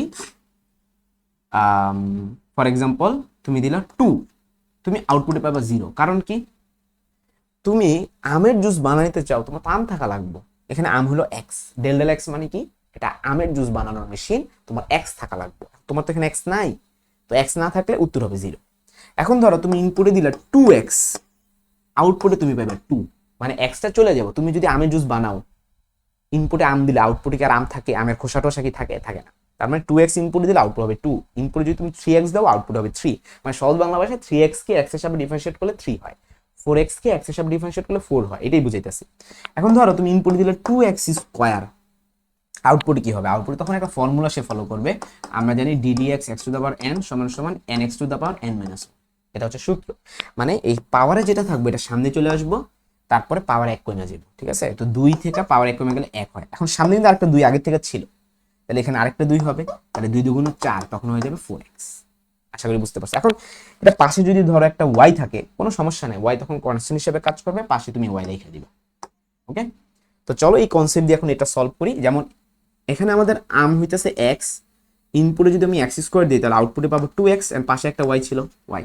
আবার সেম ভাবে ওয়াই স্কোয়ারকে ডিফারেন্সিয়েট করলে হবে 2y, পাশে একটা জেড ছিল তাহলে 2yz। আবার জেড স্কোয়ার ডিফারেন্সিয়েট করলে পাবো 2z, পাশে একটা এক্স ছিল। তাহলে আমাদের এটা ultimately 2xy plus 2yz plus 2zx থাকতেছে। এইটাই আমাদের হচ্ছে ডাইভারজেন্স। ওকে, এখন দিছে একটা ঝামেলা লাগায়। ঝামেলাটা হলো এ ভেক্টরে কার্ল নির্ণয় করতে বলছে, সে কার্ল করে তারপর ডাইভারজেন্স বের করতে বলছে। তাহলে এটা আমরা জাস্ট ডাইভারজেন্সটা শিখছি। তাহলে যদি বলে এ ভেক্টরে কার্লের ডাইভারজেন্স, তাহলে কেমনে করবা, তখন আগে এ ভেক্টর কার্ল নির্ণয় করে নিবা, নির্ণয় করে এইভাবে আমি যে শিখাইলাম এইভাবে ডাইভারজেন্স নির্ণয় করবা। ক্লিয়ার? তো চলো আমরা এখন এ ভেক্টরে কার্ল নির্ণয় করি। ঠিক আছে, তো কার্ল নির্ণয় করতে গেলে তোমাকে আগে কি করতে হবে, ক্রস গুণফল করতে হবে। ওকে, তো এই ছিল আমাদের বেসিক। এই বেসিকগুলো আশা করি তোমাদের ক্লিয়ার হয়ে গেছে। হ্যাঁ, যে যখন আমরা ডাইভারজেন্স নির্ণয় করতে যাবো আমাদের আসলে ডিফারেন্সিয়েশন শিখা লাগতেছে, ডিফারেন্সিয়েশন আমরা অলরেডি শিখে ফেলছি, এখন আমরা কার্ল নির্ণয় করব। তাই আমি ফার্স্টে যেটা সলভ করলাম সেটা কি, এ ভেক্টরের ডাইভারজেন্স। আমি ডিরেক্টলি কার্লের ডাইভারজেন্সে যাই নাই, আগে শুধু ডাইভারজেন্সটা শিখে নিলাম। এবার কার্লের ডাইভারজেন্স দেখো। তো কার্লের ডাইভারজেন্সের ক্ষেত্রে কি করতে হবে, কার্ল নির্ণয় করতে হবে। কার্ল নির্ণয় করতে গেলে একটা ক্রস গুণফল দিতে হয়। ঠিক আছে, তখন এই ক্ষেত্রে আর ডিভ লেখা যাবে না, তখন লিখতে হবে কার্ল। ওকে, তো এটা খুবই সহজ, তুমি আই জে কে দিবা, আই জে কে। এখানে আই এর সহগ হলো ডেল ডেল এক্স, এখানে জে এর সহগ হচ্ছে ডেল ডেল ওয়াই, আর এখানে কে এর সহগ হচ্ছে ডেল ডেল জেড। এখানে আই এর সহগ হচ্ছে এক্স স্কোয়ার ওয়াই, এখানে জে এর সহগ হচ্ছে ওয়াই স্কোয়ার জেড, আর এখানে কে এর সহগ হচ্ছে জেড স্কোয়ার এক্স। এখন এটাকে কার্ল নির্ণয় করো। তো কার্ল নির্ণয় করার জন্য ফার্স্টে আই লিখতে হয়, তারপরে আই এর সারি বন্ধ কলম বন্ধ, এভাবে বন্ধ করে দিলে del del Y into Z square X. এখন দেখো তোমার আম হলো ওয়াই, কিন্তু ইনপুটে কোনো আম নাই, তাহলে আউটপুটে কত হবে, 0। তাহলে এটার সাথে এটা গুণ করলে হবে 0 মাইনাস। এবার এটার সাথে এটা গুণ করো, তোমার আম হলো জেড, জেড আছে, তাহলে জেড হচ্ছে আমের খোসা, খোসাটা বাদ দিয়ে দাও, তাহলে ওয়াই স্কোয়ার বাকি থাকে, তাহলে কি থাকবে ওয়াই স্কোয়ার। ঠিক আছে, এবার মাইনাস জে দাও, মাইনাস জে হওয়া মানে সারি বন্ধ কলাম বন্ধ, ডেল ডেল এক্স এর সাথে জেড স্কোয়ার এক্স এর ডিফারেন্সিয়েট করলে কত হবে, জেড স্কোয়ার হবে, কারণ খোসা হলো এক্স, এক্স চলে যাবে, মাইনাস এটার সাথে এটা গুণ করলে 0 হবে, কারণ এখানে জেড আছে, এখানে জেড নাই। তারপর প্লাস কে দিবা, কে দিলে সারি বন্ধ কলাম বন্ধ, এখানে এক্স নাই, তার মানে 0, এটা ওয়াই, এখানে ওয়াই আছে, তাহলে এক্স স্কোয়ার। ঠিক আছে, আমাদের কার্ল বের হয়ে গেল কত, minus Y square i minus z square j minus x square k. মানে এই কালের আবার ডাইভারজেন্স নির্ণয় করতে হবে, ঠিক আছে, এটা ডাইভারজেন্স নির্ণয় করবো আমরা, ঠিক আছে। তাইলে ডাইভারজেন্স, আচ্ছা এই পেজে না করে আমরা ধরো এইখানটাই করি, হ্যাঁ এই যে, বা আমরা পরে পেজে চলে যাই। তাহলে divergence of curl, divergence of curl a, এটা এখন কেমনে করবো, ওইটারে খালি ডট গুণফল করে দেবে, এটারে ডেল ডেল এক্স এর সাথে del del X del del Y del del Z এর সাথে ডট গুণফল করে দিব। তাহলে ডেল ডেল এক্স এটার সাথে ডট গুণফল হবে কত, minus Y square plus del del Y এটার ডট গুণফল যদি করতে যাই মাইনাস জেড স্কোয়ার সাথে গুণ হবে মাইনাস জেড স্কোয়ার, আর ডেল ডেল জেড এটা হবে কি মাইনাস এক্স স্কোয়ার। এখন দেখো এক্স এর সাথে ডিফারেন্সিয়েট করতেছে কিন্তু এক্সই নেই, 0 0 0, আমাদের আনসারটা আস্তে আস্তে 0। অ্যাকচুয়ালি সবসময় এটাই হয় যে কালার ডাইভারজেন্স করলে উত্তর অলওয়েজ 0 হয়। সো আমাদের গ শেষ। আর ঘতে কি বলছে, উদ্দীপকের বিওসি ভেক্টর দ্বয়ের মধ্যে কোনটি সলিনয়েডাল এবং কোনটি অঘূর্ণনশীল তা গাণিতিক বিশ্লেষণের মাধ্যমে যাচাই করো। অলরেডি আমি পড়াইছি যে সলিনয়েডাল হওয়ার কন্ডিশন হচ্ছে ন্যাবলার সাথে ওই ফাংশনটার ডট গুণফল 0 হইতে হবে। এখন চিন্তা করে দেখো বি আর সি এর মধ্যে কোনটা সলিনয়েডাল, তাহলে তুমি একটা কাজ করবা যে ন্যাবলার সাথে আগে বি এর ডট গুণফল করবা, করে 0 হলে সেটাকে আমরা বলবো সলিনয়েডাল। ক্লিয়ার? এন্ড ডট গুণফল তো তোমরা শিখাইছি, জাস্ট ডট গুণফল করে ফেলবা, ঠিক আছে। এখন চলো আমরা কইরা দেখি কত আসে, ন্যাবলার সাথে ডট গুণফল কইরা দেখি। হ্যাঁ, তো বি এর সাথে করব, তাই বি এখানে 2x + y আছে, আমরা এটা কি করতেছি ডেল ডেল এক্স এর সাথে ডট গুণফল করতেছি, তাহলে del del X into 2x + y, আমরা এইভাবে লিখবো del del X into 2x + y। Same ভাবে কি লিখবো ডেল ডেল y ইনটু, দেখো যে সব কত 3y + z², তাহলে আমরা লিখবো হচ্ছে 3y + z²। তারপর ডেল ডেল z যদি লিখি কি হবে বলো তো, 5z - x, 5z - x, এই ক্লিয়ার। এখন আমরা চলো ডিফারেন্সিয়েট করি, এটাকে x এর সাথে ডিফারেন্সিয়েট করলে কত শুধু 2 থাকে, এটাকে y এর সাথে ডিফারেন্সিয়েট করলে কত 3 থাকে, এটাকে z এর সাথে ডিফারেন্সিয়েট করলে 5 থাকে। তাহলে খেয়াল করে দেখো আমাদের আনসারটা 0 আসে নাই, 10 আসছে। তাহলে এটাকে আমরা সলিনয়েডাল বলতে পারবো না। এবার আমরা সেম প্রসেসে ন্যাবলার সাথে সি এর ডট গুণফল করে দেখবো কত আসে, যদি 0 আসে তাহলে সলিনয়েডাল, না আসলে সলিনয়েডাল না। গেল। এবার আসো অঘূর্ণনশীল তা নির্ণয় করো। দেখো অঘূর্ণনশীল এটা বের করার জন্য তোমাকে কার্ল নির্ণয় করতে হবে, তো তাহলে তুমি কার্ল অফ বি নির্ণয় করে দেখবা যে কত আসে। যদি 0 আসে তাহলে তুমি কি বলবা, অঘূর্ণনশীল, ঠিক আছে। কারণ আমি তো কার্ল নির্ণয় করে শিখাইছি, আবার তো কার্ল নির্ণয় করার কোনো মানে নেই। যদি 0 আসে তাহলে অঘূর্ণনশীল। এখন বি দিয়ে একবার অঙ্ক করবা, করে দেখলা যে 0 আসে নাই, থামবা না, তুমি কি করবা কার্ল অফ সিও নির্ণয় করবা। যদি দেখো সি যদি 0 আসে তাহলে বলবা সি অঘূর্ণনশীল। মানে সহজ বাংলা ভাষায় তোমরা 2বার অঙ্ক করবা, বি এর জন্য একবার করবা, সি এর জন্য একবার করবা। বি এর জন্য যদি 0 না আসে সি এর জন্য করে দেখবা 0 আসছে কিনা, 0 আসলে তাহলে সি অঘূর্ণনশীল। আশা করি বুঝতে পারছি। তার মানে সহজ বাংলা ভাষায় আমরা ন্যাবলার সাথে বি এর একবার ডট গুণফল করব, যদি 0 আসে তাহলে সেটা সলিনয়েডাল। আবার ন্যাবলার সাথে সি এরও ডট গুণফল করব, যদি 0 আসে তাহলে সি হবে সলিনয়েডাল, শেষ। এবার ন্যাবলার সাথে বি এর আমরা ক্রস গুণফল করব, যদি 0 আসে তাহলে সেটা অঘূর্ণনশীল। আর যদি 0 না আসে, যদি সি এর সাথে ক্রস গুণফল করে যদি 0 আসে তাহলে বলবা সি অঘূর্ণনশীল। এর মাধ্যমে আমাদের এটাও শেষ হয়ে গেল। এখন তোমাদের কিন্তু এই যে পুরো ক্লাসটা নিলাম, এই পুরো ক্লাসের আলোকে কিছু গুরুত্বপূর্ণ সিকিউ এইচডব্লিউ হিসেবে দিয়ে দিব, সেগুলা তোমরা পুরো একটা পিডিএফ আকারে ডেসক্রিপশন বক্সে লিঙ্কটা পেয়ে যাবে, একটা ড্রাইভ লিঙ্ক থাকবে, তো সেখানে তোমরা ক্লিক করবা, ক্লিক করে তোমরা পিডিএফ পেয়ে যাবা। সেই পিডিএফে যত সিকিউ আছে এগুলো কিন্তু হেভি ইম্পর্টেন্ট, বাসায় করবা। তো এই সিকিউগুলো যদি তোমরা সলভ করো, এবং আজকে ভাইয়া যত সিকিউ সলভ করাইছি, যত কনসেপ্ট বুঝাইছি, সেগুলো যদি তোমরা ভালো মতো বাসায় বুঝো, আবার যদি রিভিশন দাও, আমার মনে হয় এই চ্যাপ্টার থেকে তোমরা আটকাবে না। যেই বোর্ডের পরীক্ষা হোক না কেন, তুমি কুমিল্লার, যশোর, সিলেট এগুলো সামনে একটু কঠিন প্রশ্ন করে হইলেও তুমি আটকাবে না। কারণ তোমাদেরকে আজকে আমি কিন্তু নটর ডেমের প্রশ্ন সলভ করাইছি, তারপরে আদমজি, বিভিন্ন কলেজের ক্যাডেটেরও প্রশ্ন সলভ করাইছি, বোর্ডের প্রশ্ন তো অবশ্যই সলভ করাইছি। এগুলো যদি তোমরা দেখো, ইনশাল্লাহ কিচ্ছু আটকাবে না ভেক্টর চ্যাপ্টারে। তো সবাইকে অসংখ্য ধন্যবাদ আমাদের ক্লাসে শেষ পর্যন্ত থাকার জন্য। আশা করি তোমরা পরবর্তী ক্লাসেও খুবই গুরুত্ব সহকারে করবা এবং প্রত্যেকটা ক্লাস ভালো মতো করে বাসায় প্র্যাকটিস করবা এবং তুমি তোমার এইচএসসিতে A+ ছিনিয়ে আনবা। সবার জন্য অনেক অনেক দোয়া রইল, শুভকামনা রইল। আসসালামু আলাইকুম।